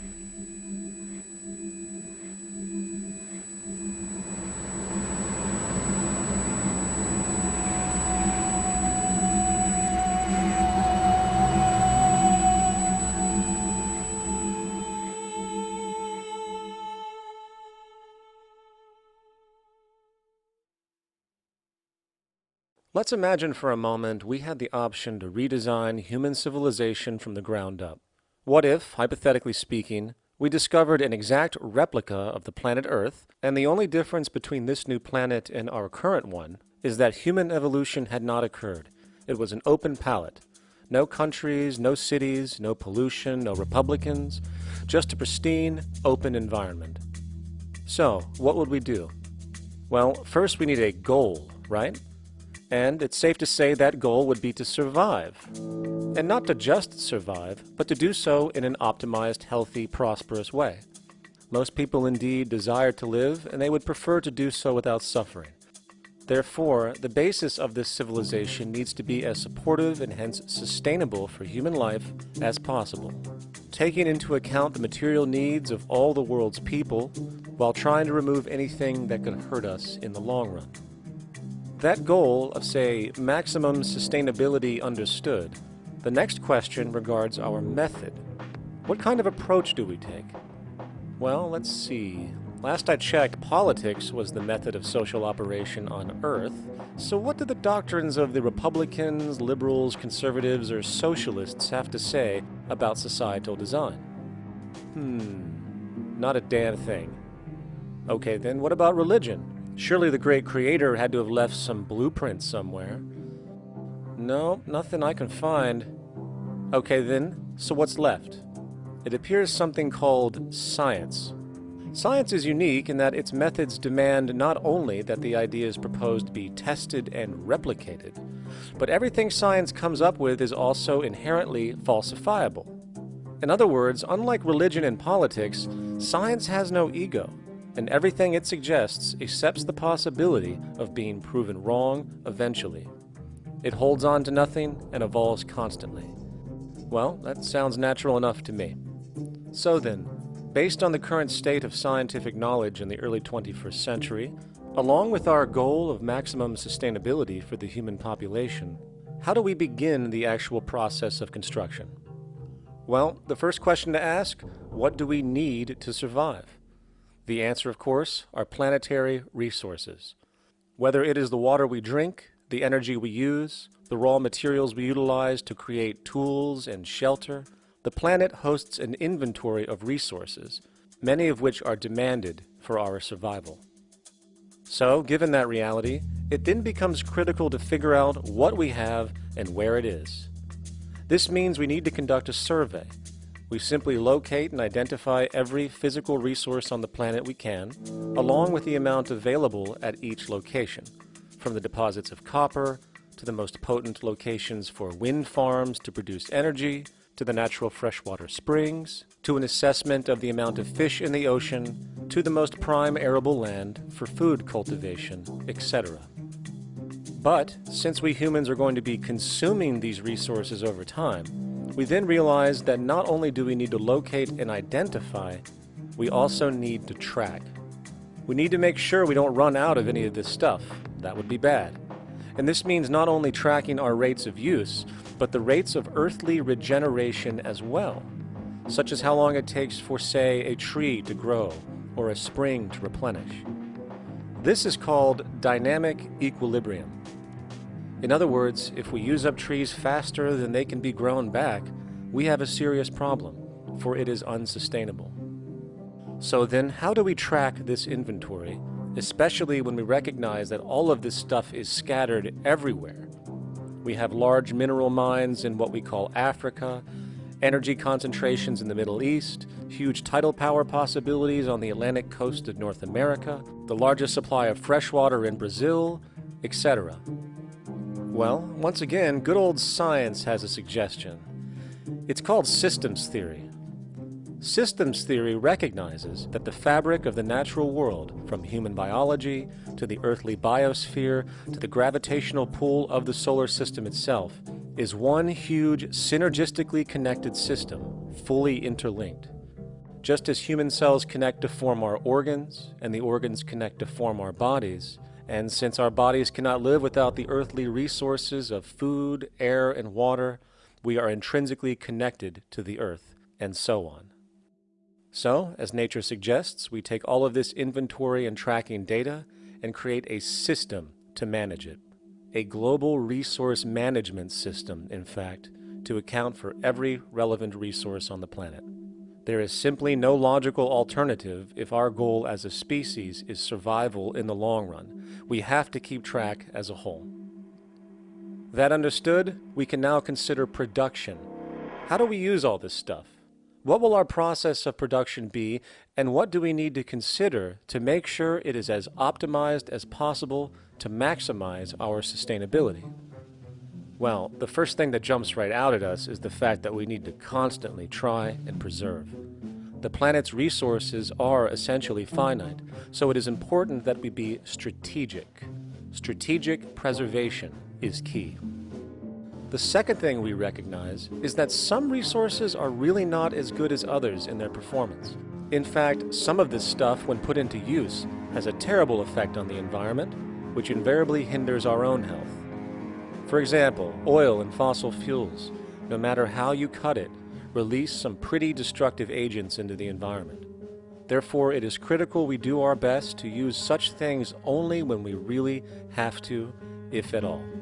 Fortunately for us, we see a ton of solar, wind, tidal, wave, heat differential, and geothermal possibilities for energy production, so we can strategize objectively about what we use and where to avoid what could be called negative retroactions, or anything that results from production or use that damages the environment and hence ourselves. We will call this strategic safety, to couple in with our strategic preservation. But production strategies do not stop there. We are going to need an efficiency strategy for the actual mechanics of production itself. And what we find is that there are roughly 3 specific protocols we must adhere to. 1. Every good we produce must be designed to last as long as possible. Naturally, the more things break down, the more resources we are going to need to replace them, and the more waste produced. 2. When things do break down or are no longer usable for whatever reason, it is critical that we harvest or recycle as much as we possibly can. So the production design must take this into account directly at the very earliest stages. 3. Quickly evolving technologies, such as electronics, which are subject to the fastest rates of technological obsolescence, would need to be designed to foreshadow and accommodate physical updates. The last thing we want to do is throw away an entire computer system just because it has only one broken part or is outdated. So we simply design the components to be easily updated, part by part, standardized and universally interchangeable, foreshadowed by the current trend of technological change. And when we realize that the mechanisms of strategic preservation, strategic safety, and strategic efficiency are purely technical considerations, devoid of any human opinion or bias, we simply program these strategies into a computer which can weigh and calculate all the relevant variables, allowing us to always arrive at the absolute best method for sustainable production based on current understandings.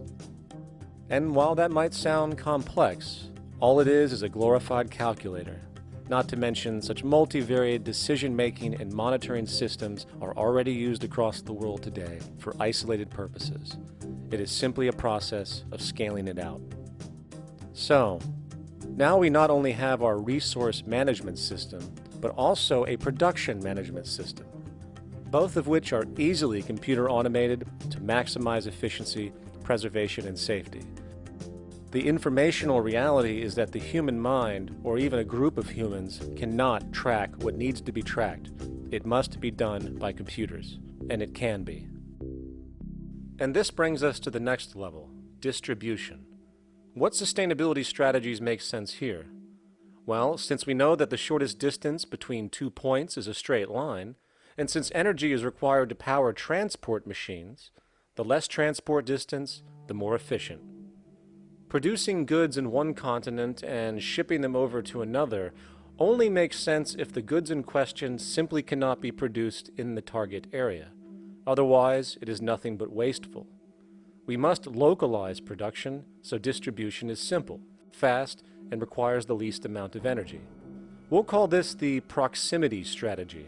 which simply means we reduce the travel of goods as much as possible, whether raw materials or finished consumer products. Of course, it might also be important to know what goods we are transporting and why, and this falls under the category of demand.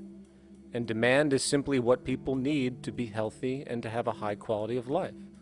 The spectrum of material human needs range from core life-supporting necessities, such as food, clean water, shelter, to social and recreational goods, which allow for relaxation and personal social enjoyment, both important factors in human and social health overall. So, very simply, we take another survey. People describe their needs. Demand is assessed, and production begins based on that demand. And since the level of demand of different goods will naturally fluctuate and change around different regions, we need to create a demand distribution tracking system, so to avoid overruns and shortages. Of course, this idea is old news. It is used in every major store chain today to make sure they keep up with their inventory. Only this time we are tracking on a global scale. But, wait a minute, we really can't fully understand demand if we don't account for the actual usage of the good itself. Is it logical and sustainable for every single human to, say, have one of everything made, regardless of their usage? No, that would be simply wasteful and inefficient.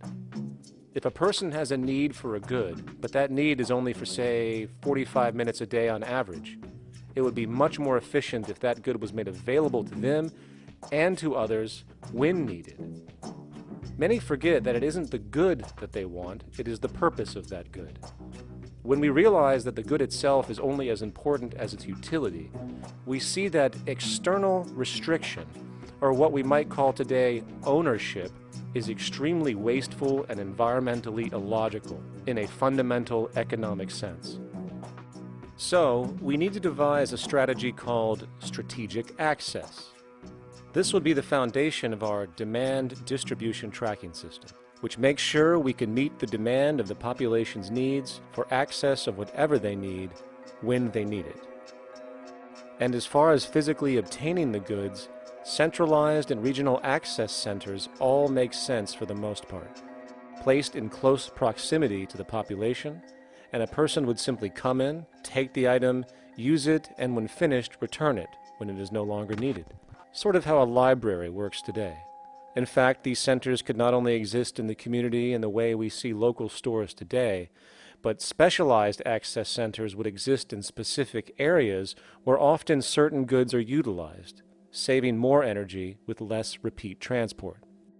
And once this demand tracking system is in order, it is tied into our production management system, and of course into our resource management system, hence creating a unified, dynamically updating, global economic management machine that simply makes sure we remain sustainable, starting with securing the integrity of our finite resources, moving to make sure we only create the best, most strategic goods possible, while distributing everything in the most intelligent and efficient way.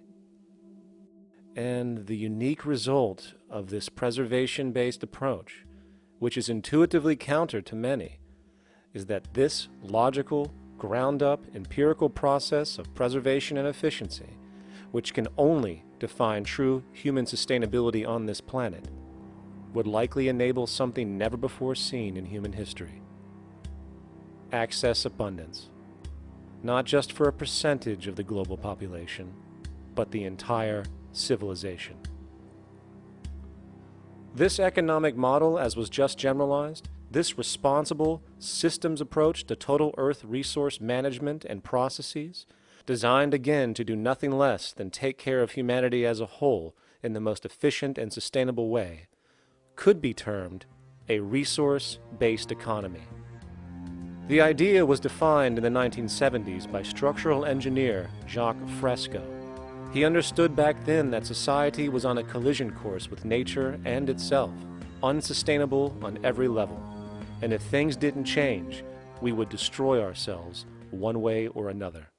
Are all these things you're saying, Jacques, could they be built with what we know today, or are some of these things, are you guessing based on what we know today? No. All of these things can be built with what we know today. It would take 10 years to change the surface of the earth, to rebuild the world into a second Garden of Eden. The choice lies with you. The stupidity of a nuclear arms race, the development of weapons, trying to solve your problems politically by electing this political party or that political party, that all politics is immersed in corruption. Let me say it again. Communism, socialism, fascism, the Democrats, the liberals, we want to absorb human beings. All organizations that believe in a better life for man, there are no Negro problems or Polish problems or Jewish problems or Greek problems or women's problems. They're human problems. I'm not afraid of anybody. I don't work for anyone. No one can discharge me. I have no boss. I am afraid to live in the society we live in today. Our society cannot be maintained by this type of incompetency. It was great, the free enterprise system, about 35 years ago. That was the last of its usefulness. Now we've got to change our way of thinking or perish. The horror movies of the future will be our society, the way it didn't work. And politics would be part of a horror movie. Lots of people today use the term cold science because they're analytical. And they don't even know what analytical means. Science means closer approximations of the way the world really works. So it's telling the truth, is what it is. A scientist doesn't try to get along with people. They tell them what their findings are. They have to question all things. And if some scientist comes up with an experiment that shows certain materials have certain strength, other scientists have to be able to duplicate that experiment and come up with the same results.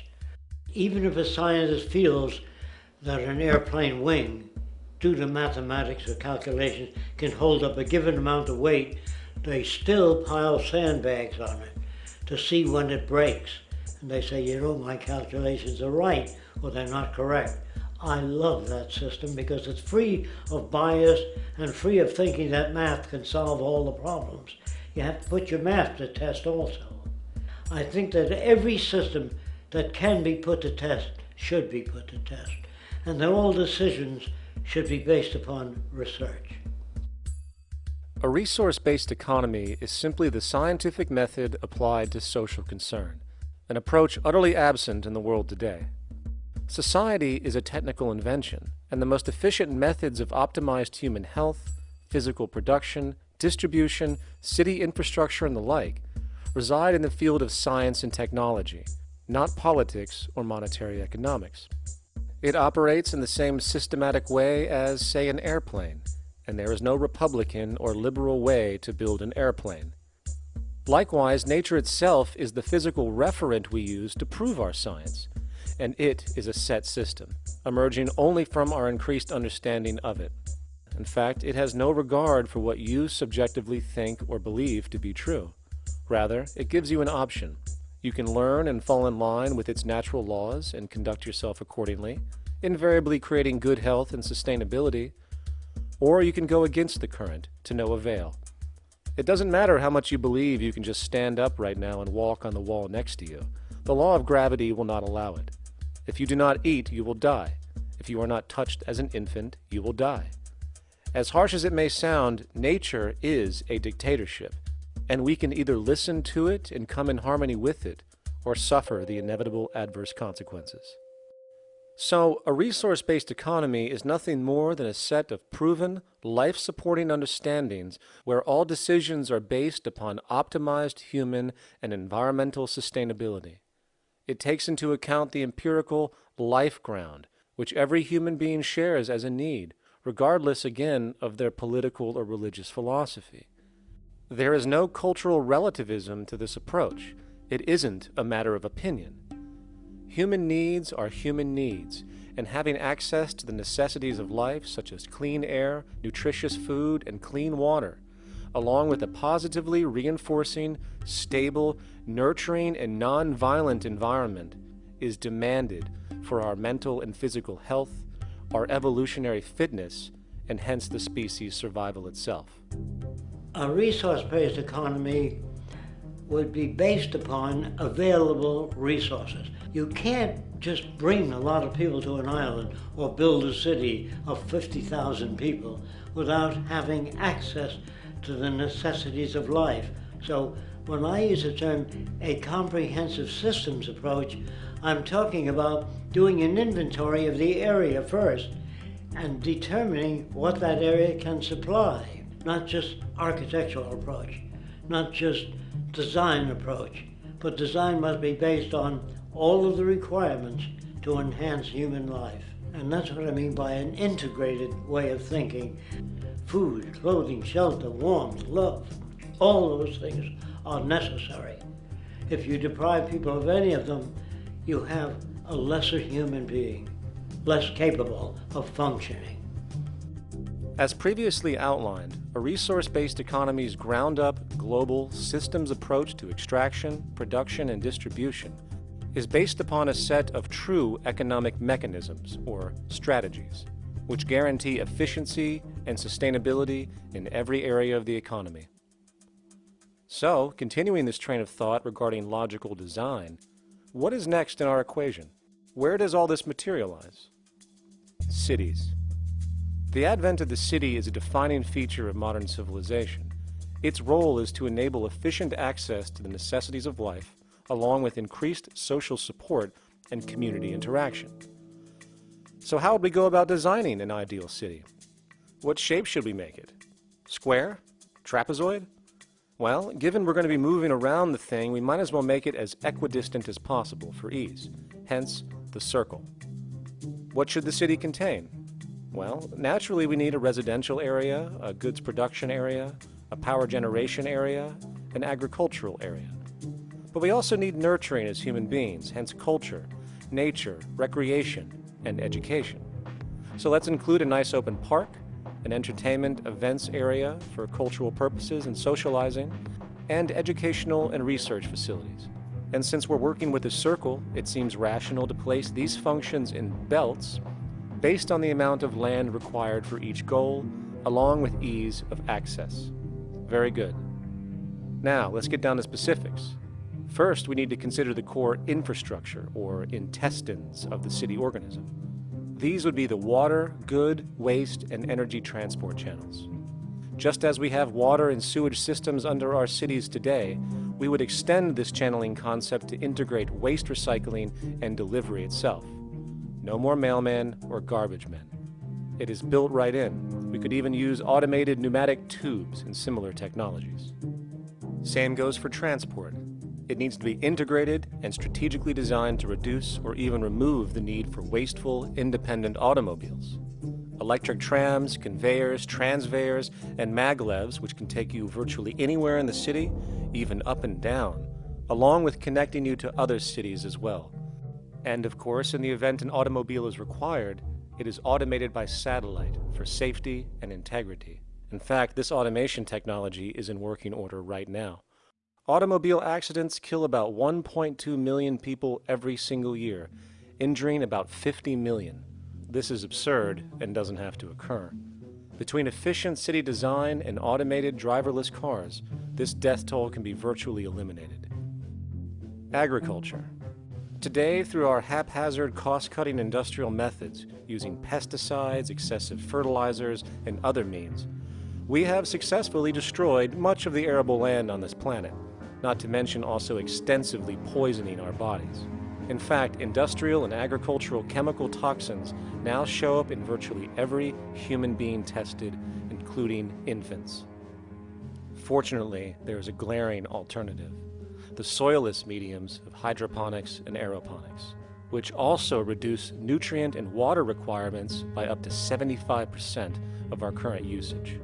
Food can now be organically grown on an industrial scale in enclosed vertical farms, such as in 50-story 1-acre plots, virtually eliminating the need for pesticides and hydrocarbons in general. This is the future of industrial food cultivation, efficient, clean, and abundant. So, such advanced systems would be, in part, what comprise our agricultural belt, producing all the food required for the entire city's population, with no need to import anything from the outside, saving time, waste, and energy.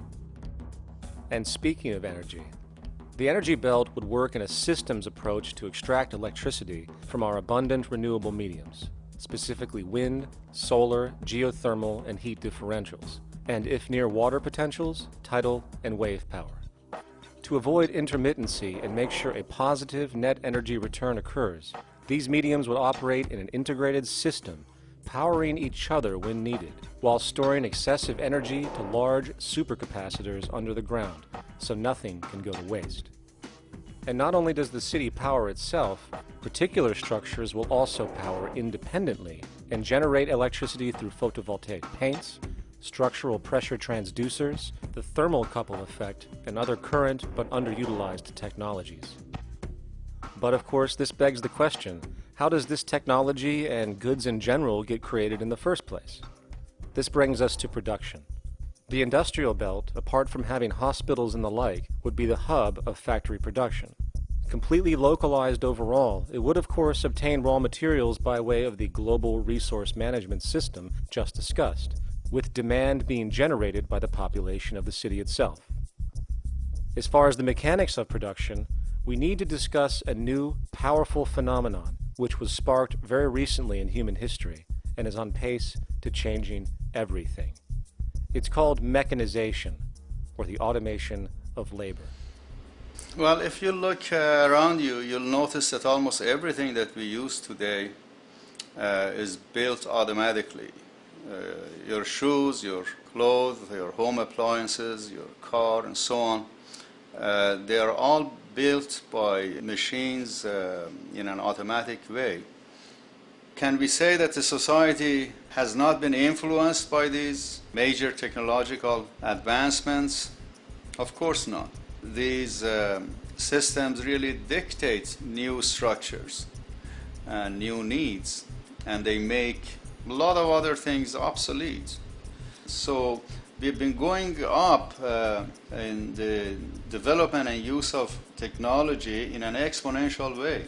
So definitely automation is going to continue. You cannot stop technologies that just make sense. Labor automation through technology is at the bottom of every major social transformation in human history. From the agricultural revolution and the invention of the plow, to the industrial revolution and the invention of the powered machine, to the information age we live in now through essentially the invention of advanced electronics and computers. And with regard to advanced production methods today, mechanization is now evolving on its own, moving away from the traditional method of assembling component parts into a configuration into an advanced method of creating entire products in one single process. Like most engineers, I'm fascinated by biology because it's so full of examples of extraordinary pieces of engineering.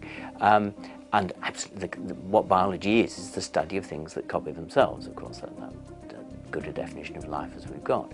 Again, as an engineer, I've always been intrigued by the idea of machines that would copy themselves. RepRap is a three-dimensional printer. That's to say, it's a printer that you plug into a computer, and instead of making two-dimensional sheets of paper with patterns on, it makes real, physical, three-dimensional objects. Now, there's nothing new about that. 3D printers have been around for about 30 years. The big thing about RepRap is that it prints most of its own parts. So if you've got one, you can make another one and give it to a friend, as well as being able to print lots of useful things. From the simple printing of basic household goods in your home, to the printing of an entire automobile body in one swoop, advanced automated 3D printing now has the potential to transform virtually every field of production, including home construction. Contour crafting is actually a fabrication technology, the so-called 3D printing, when you directly build a 3D object from a computer model. Using contour crafting, it will be possible to build a 2,000 square foot home entirely by the machine in one day. The reason that people are interested in automating construction is that it really brings a lot of benefits. For example, construction is pretty labor intensive, and although it provides job for a sector of the society, it also has issues and complications. For example, construction is the most dangerous job that there is. It is worse than mining and agriculture. It has got the highest level of fatality almost in every country. Another issue is the waste. An average home in the United States has 3 to 7 tons of waste. So this is huge if we look at the impact of construction and knowing that about 40% of all materials in the world are used in construction. So big waste of energy and resources and big damage to the environment as well. Making homes using hammers and nails and wood with the state of our technology today is really absurd and will go the way of our labor class in regards to manufacturing in the United States. Recently, there was a study by economist David Autor of MIT that states that our middle class is obsolete and being replaced by automation. Quite simply, mechanization is more productive, efficient, and sustainable than human labor in virtually every sector of the economy today. Machines do not need vacations, breaks, insurance, pensions, and they can work 24 hours a day every day. The output potential and accuracy compared to human labor is unmatched. The bottom line, repetitive human labor is becoming obsolete and impractical across the world, and the unemployment you see around you today is fundamentally the result of this evolution of efficiency in technology.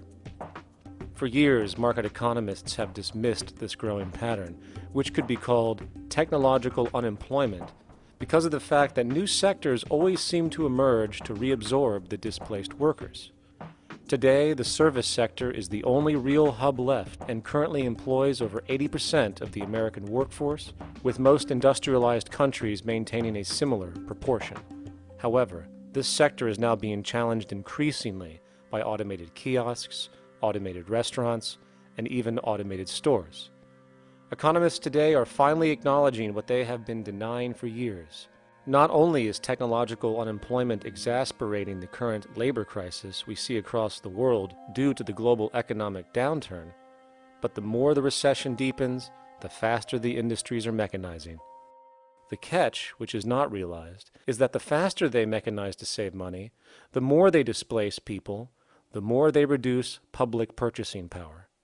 This means that while the corporation can produce everything more cheaply, fewer and fewer people will actually have money to buy anything, regardless of how cheap they become. The bottom line is that the labor for income game is slowly coming to an end. In fact, if you take a moment to reflect on the jobs which are in existence today, which automation could take over right now if applied, 75% of the global workforce could be replaced by mechanization tomorrow. And this is why, in a resource-based economy, there is no monetary market system, no money at all, for there is no need. A resource-based economy recognizes the efficiency of mechanization and accepts it for what it offers. It doesn't fight it like we do today. Why? Because it is irresponsible not to, given any interest in efficiency and sustainability. And this brings us back to our city system. In the center is the central dome, which not only houses the educational facilities and transportation hub, it also hosts the mainframe that runs the city's technical operations. The city is, in fact, one big automated machine. It has sensors in all technical belts to track the progress of agriculture, energy gathering, production, distribution, and the like. Now, would people be needed to oversee these operations in the event of a malfunction or the like? Most probably yes, but that number would decrease over time as improvements continue.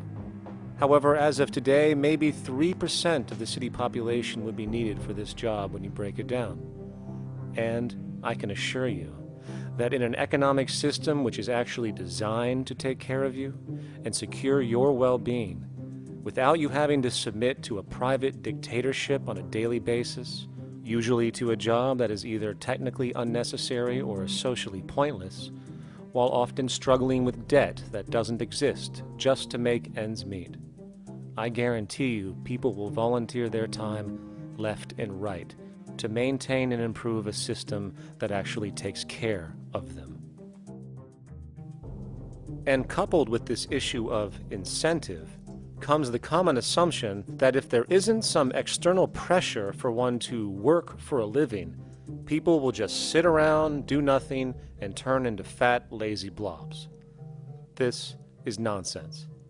The labor system we have today is in fact the generator of laziness, not a resolver of it. If you think back to when you were a child, full of life, interested in new things to understand, likely creating and exploring, but as time went on, the system pushed you into the focus of figuring out how to make money. And from early education to study at a university, you are narrowed, only to emerge as a creature which serves as a cog in a wheel in a model that sends all the fruits to the upper 1%. Scientific studies have now shown that people are, in fact, not motivated by monetary reward when it comes to ingenuity and creation.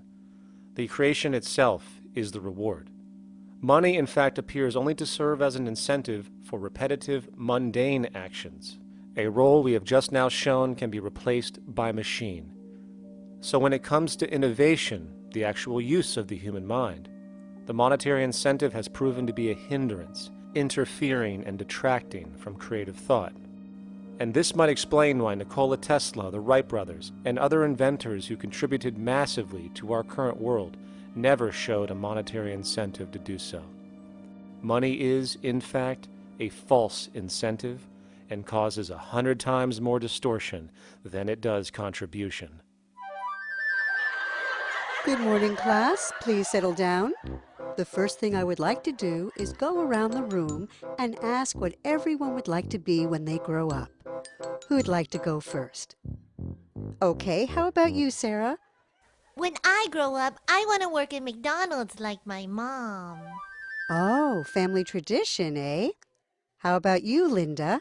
When I grow up, I'm going to be a prostitute on the streets of New York City. Oh, glamour girl, huh? Very ambitious. How about you, Tommy? When I grow up, I'm gonna be a rich, elitist businessman who works on Wall Street and profits off of the collapse of foreign economies. Enterprising. And great to see some multicultural interest. As stated before, a resource-based economy applies the scientific method to social concern, and this isn't limited to simply technical efficiency. It also has the consideration of human and social well-being directly and what comprises it. What good is a social system if, in the end, it doesn't produce happiness and peaceful coexistence? So it is important to point out that with the removal of the money system and the necessities of life provided, we would see a global reduction in crime by about 95% almost immediately, for there is nothing to steal, embezzle, scam, or the like. 95% of all people in prisons today are there due to some monetary-related crime or drug abuse, and drug abuse is a disorder, not a crime. So what about the other 5%, the truly violent, often seeming to some as being violent for the sake of being violent? Are they just evil people? The reason that I frankly think it's a waste of time to engage in moral value judgments about people's violence is because it doesn't advance by one iota our understanding of either the causes or the prevention of the violent behavior. People sometimes ask if I believe in forgiving criminals. My answer to that is, no, I don't believe in forgiveness any more than I believe in condemnation. It's only if we as a society can take the same attitude of treating violence as a problem in public health and preventive medicine rather than as a moral evil, it's only when we make that change in our own attitudes and assumptions and values that we will actually succeed in reducing the level of violence rather than stimulating it, which is what we do now. The more justice you seek, the more hurt you become, because there's no such thing as justice. There is whatever there is out there. That's it. In other words, if people are conditioned to be racist and bigots, if they're brought up in an environment that advocates that, why do you blame the person for it? They're a victim of a subculture. Therefore, they have to be helped. The point is, we have to redesign the environment that produces aberrant behavior. That's the problem, not putting a person in jail. That's why judges, lawyers, freedom of choice, such concepts are dangerous, because it gives you misinformation that the person is bad or that person is a serial killer. Serial killers are made, just like soldiers become serial killers with a machine gun. They become killing machines, but nobody looks at them as murderers or assassins, because that's natural. So we blame people. We say, well, this guy was a Nazi, he tortured Jews. No, he was brought up to torture Jews. Once you accept the fact that people have individual choices and they're free to make those choices, free to make choices means without being influenced. And I can't understand that at all. All of us are influenced in all our choices by the culture we live in, by our parents, and by the values that dominate. So we're influenced. So there can't be free choices. What's the greatest country in the world? The true answer, I haven't been all over the world, and I don't know enough about different cultures to answer that question. I don't know anybody that speaks that way. They say, good old USA, the greatest country in the world. There's no survey. Have you been to India? No. Have you been to England? No. Have you been to France? No. What do you make your assumptions on? They can't answer. They get mad at you. They say, well, goddamn it, who the hell are you to tell me what to think? You know, don't forget, you're dealing with aberrated people. They're not responsible for their answers. They're victims of culture. That means they've been influenced by their culture.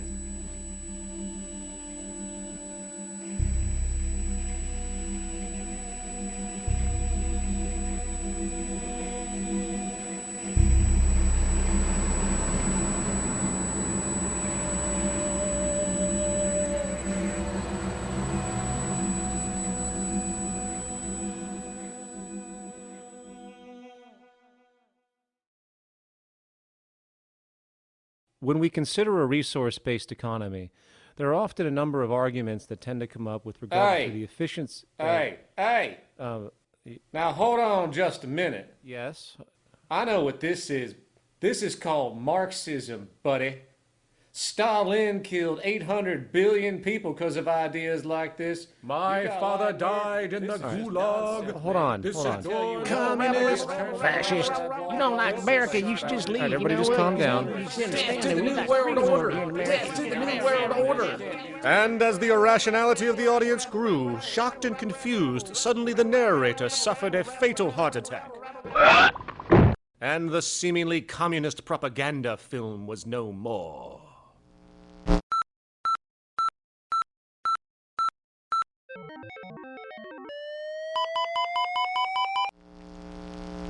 You know, I've said that sort of thing to people in think tank type of situations, and you know, these Club of Rome types and so forth.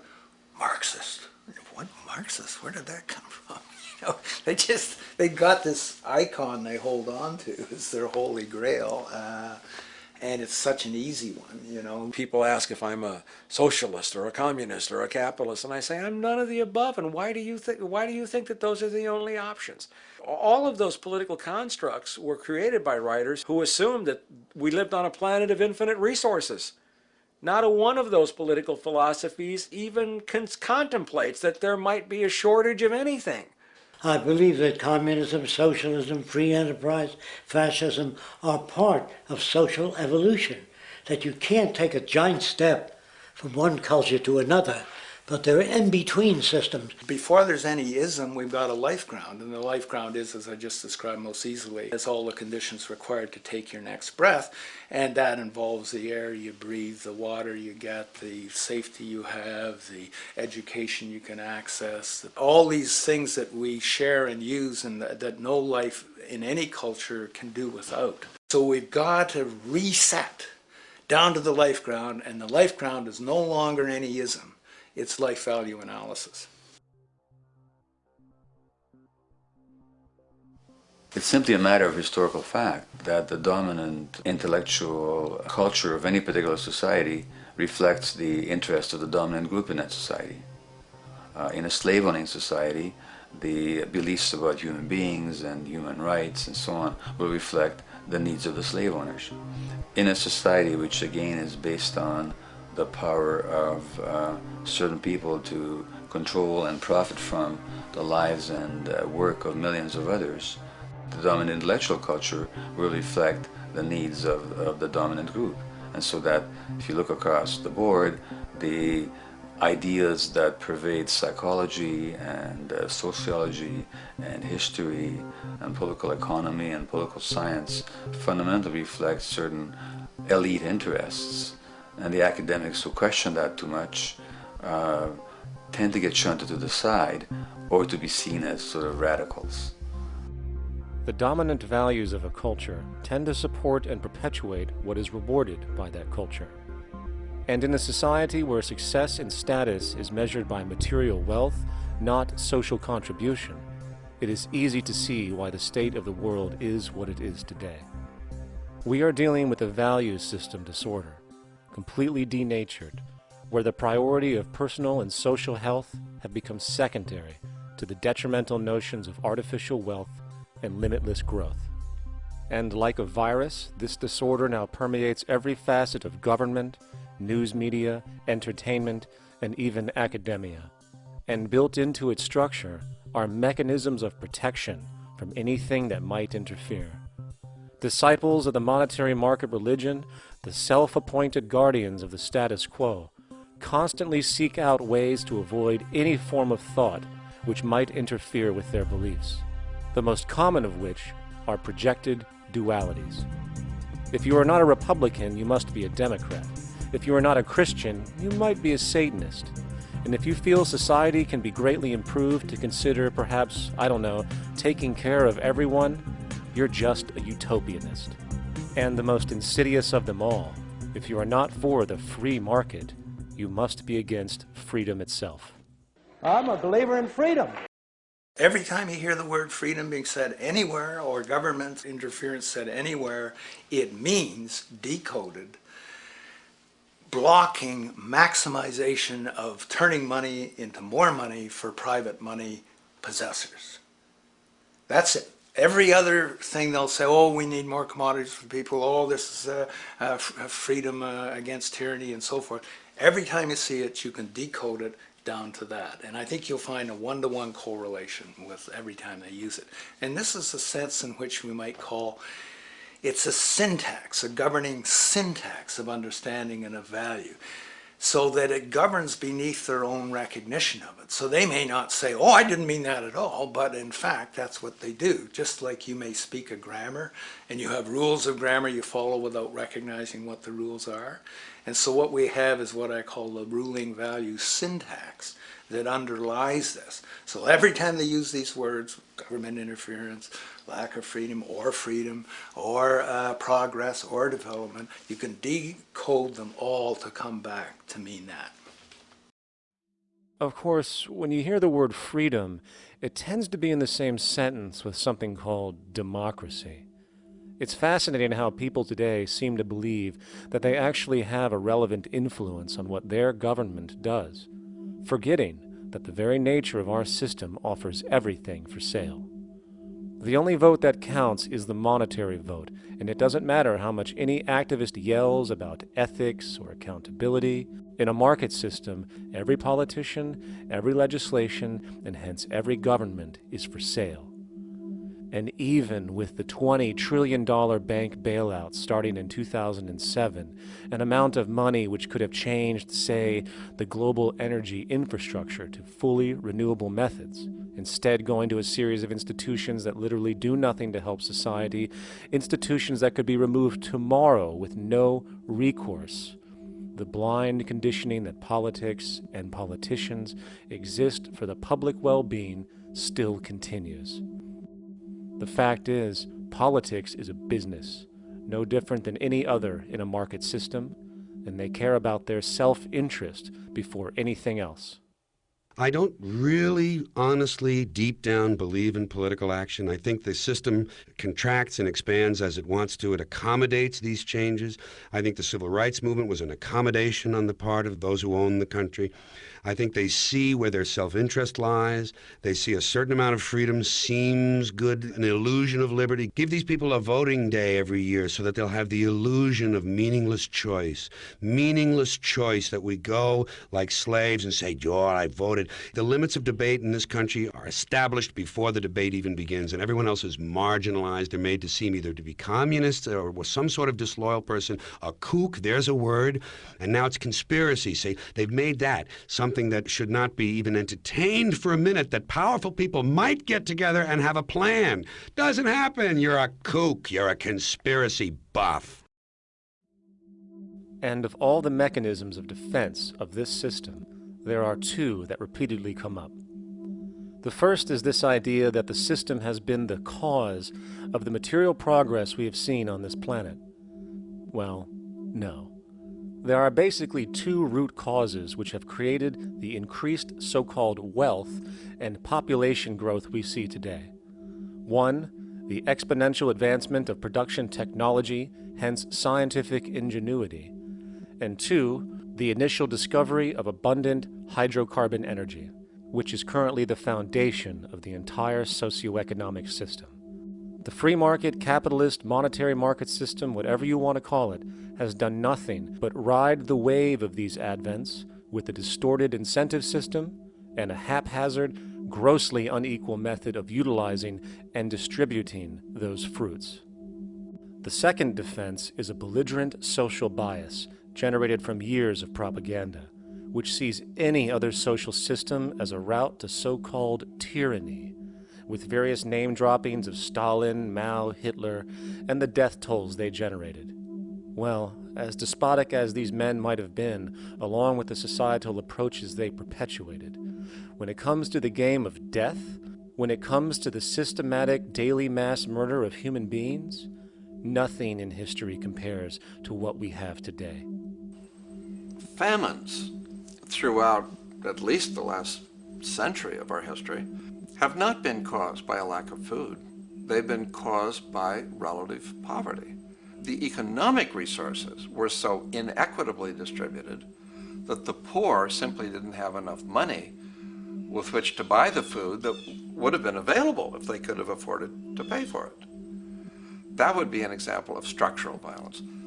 Another example, in Africa and some other areas, but I'll particularly focus on Africa, tens of millions of people are dying of AIDS. Why are they dying? It's not because we don't know how to treat AIDS. We have, millions of people in the wealthy countries are getting along remarkably well because they have the medicines that will treat it. The people in Africa who are dying of AIDS are not dying because of the HIV virus. They're dying because they don't have the money with which to pay for the drugs that would keep them alive. Gandhi saw this. He said the deadliest form of violence is poverty. And that's absolutely right. Poverty kills far more people than all the wars in history, more people than all the murderers in history, more than all the suicides in history. Not only does structural violence kill more people than all the behavioral violence put together, structural violence is also the main cause of behavioral violence.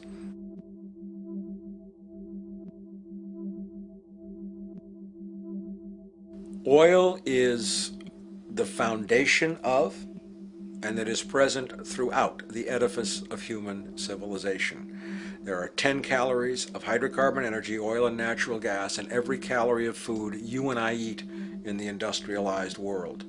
Fertilizers are made from natural gas. Pesticides are made from oil. You drive oil-powered machines to plant, plow, irrigate, harvest, transport, package. You wrap the food in plastic, that's oil. All plastic is oil. There are 7 gallons of oil in every tire. Oil is everywhere. It's ubiquitous. And it's only because of oil that there are 7 billion people, or almost 7 billion people on this planet right now. The arrival of this cheap, easy energy, which is equivalent, by the way, to billions of slaves working around the clock, changed the world in such a radical way over the last century, and the population has gone up 10 times. But by 2050, oil supply is able to support less than half the present world's population in their present way of life. So the scale of adjustment to live differently is just enormous. The world is now using 6 barrels of oil for every barrel it finds. 5 years ago, it was using 4 barrels of oil for every barrel it finds. A year from now, it's going to be using 8 barrels of oil for every barrel it finds. What's disturbing to me is the lack of any real effort from governments worldwide or industry leaders worldwide to do something different. I mean, we have these sort of attempts to build more wind power and to maybe do something with tide. We've got attempts to make our cars a little bit more efficient. But there's nothing which really looks like a revolution coming along. These are all pretty minor. And that, I think, is pretty frightening.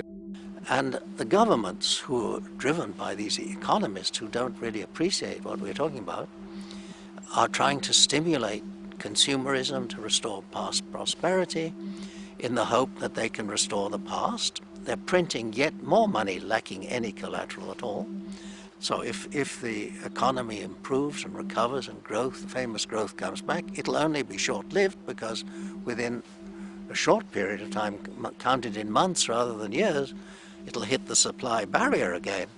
There'll be another price shock and a deeper recession. So I think we go into a series of vicious circles. So you have the economic growth going up, price spike, everything shuts down, that's where we are now. Then it starts to come up again. But what we have now is this area where there's no more ability to produce cheap energy. We're at the peak. We're on the downslope of oil production. No way you're going to get any more out of the ground any faster, which means that things shut down. The price of oil drops, which it did in early 2009, but then as you have an ersatz so-called recovery, the price of oil starts to come back. It's recently been hovering around $80 a barrel, and what we see is at $80 a barrel now, with the economic and financial collapse, people are having a hard time affording that. World oil production right now is about 86 million barrels a day. Over 10 years, you're looking at roughly 40 million barrels a day having to be replaced. There's nothing around which can come even within 1% of meeting that sort of demand. If we don't do something pretty quickly, there's going to be a huge energy deficiency. I think the big mistake is in not recognizing a decade or so ago that a concerted effort needed to be made to develop these sustainable forms of energy. I think that's something our grandchildren will look back on with total disbelief. You people knew that you were dealing with a finite commodity. How could you possibly have built your economy around something which was going to disappear?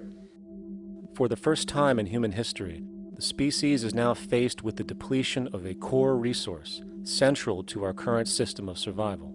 And the punchline of the whole thing is that even with oil becoming more and more scarce, the economic system will still blindly push its cancerous growth model, so people can go out and buy more oil-powered cars to generate GDP and jobs, exacerbating the decline. Are there solutions to replace the edifice of the hydrocarbon economy? Of course. But the path needed to accomplish these changes will not manifest through the market system protocols required, since new solutions can only be implemented through the profit mechanism. People are not investing in renewable energies because there is no money in it in both the long and short term, and the commitment needed to make it happen can only occur at a severe financial loss. Hence, there is no monetary incentive, and in this system, if there's no monetary incentive, things do not happen. And on top of it all, peak oil is just one of many surfacing consequences of the environmental social train wreck gaining speed today. Other declines include freshwater, the very fabric of our existence, which is currently showing shortages for 2.8 billion people, and those shortages are on pace to reach 4 billion by 2030. Food production, the destruction of arable cropland, from which 99.7% of all human food comes from today, is occurring up to 40 times faster than it is being replenished. And over the last 40 years, 30% of the arable land has become unproductive. not to mention that hydrocarbons are the backbone of agriculture today, and as it declines, so will the food supply.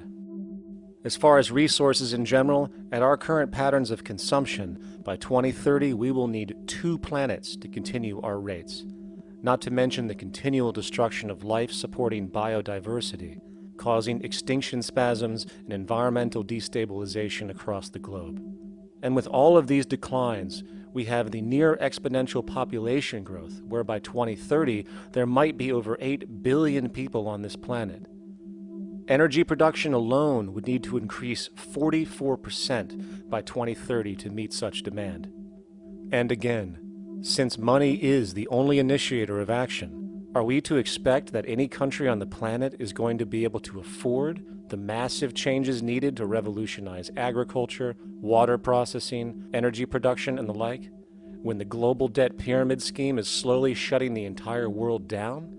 Not to mention the fact that the unemployment you currently see is going to become normality due to the nature of technological unemployment. The jobs are not coming back.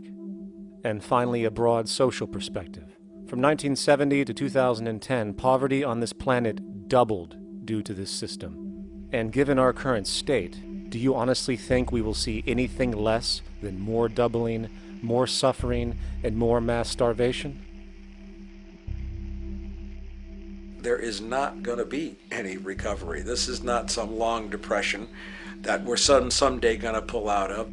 I think the next phase we're going to see after the next round of economic collapse is massive civil unrest, when employment checks stop being paid because the states have no money left. And when things get so bad that people lose confidence in their elected leaders, they will demand change if we don't kill each other in the process or destroy the environment. I'm just afraid that we might get to the point of no return. And that bothers me no end. We do all we can to avoid that condition. It's clear that we're on the verge of a great transition in human life. What we face now is this fundamental change of the life we've known over the last century. There has to be a link between the economy and the resources of this planet, the resources being, of course, all animal and plant life, the health of the oceans and everything else. This is a monetary paradigm that will not let go until it's killed the last human being. The in-group will do all it can to stay in power. And that's what you got to keep in mind. They'll use the Army and Navy and lies or whatever they have to use to keep in power. They're not about to give it up because they don't know of any other system that will perpetuate their kind.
straight and stronger course to the corner of your life.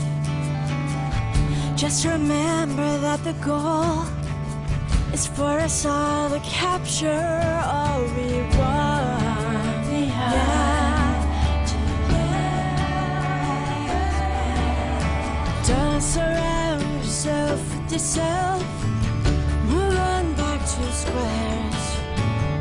Send an instant karma to me, and I shall live with love and care for yourself. 'Cause it's time and time with your time, and its news is captured for the queen to use.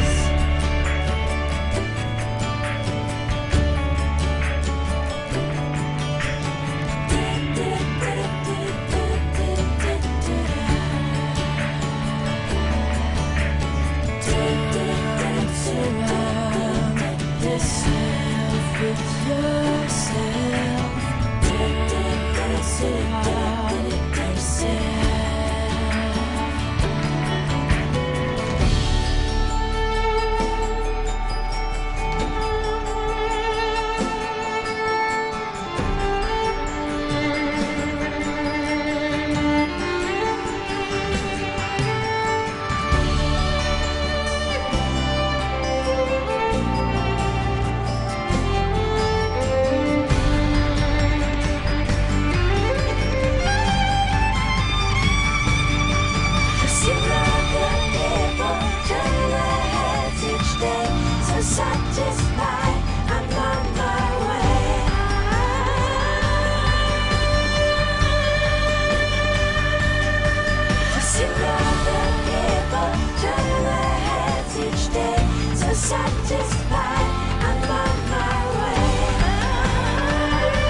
satisfied, I'm on my way.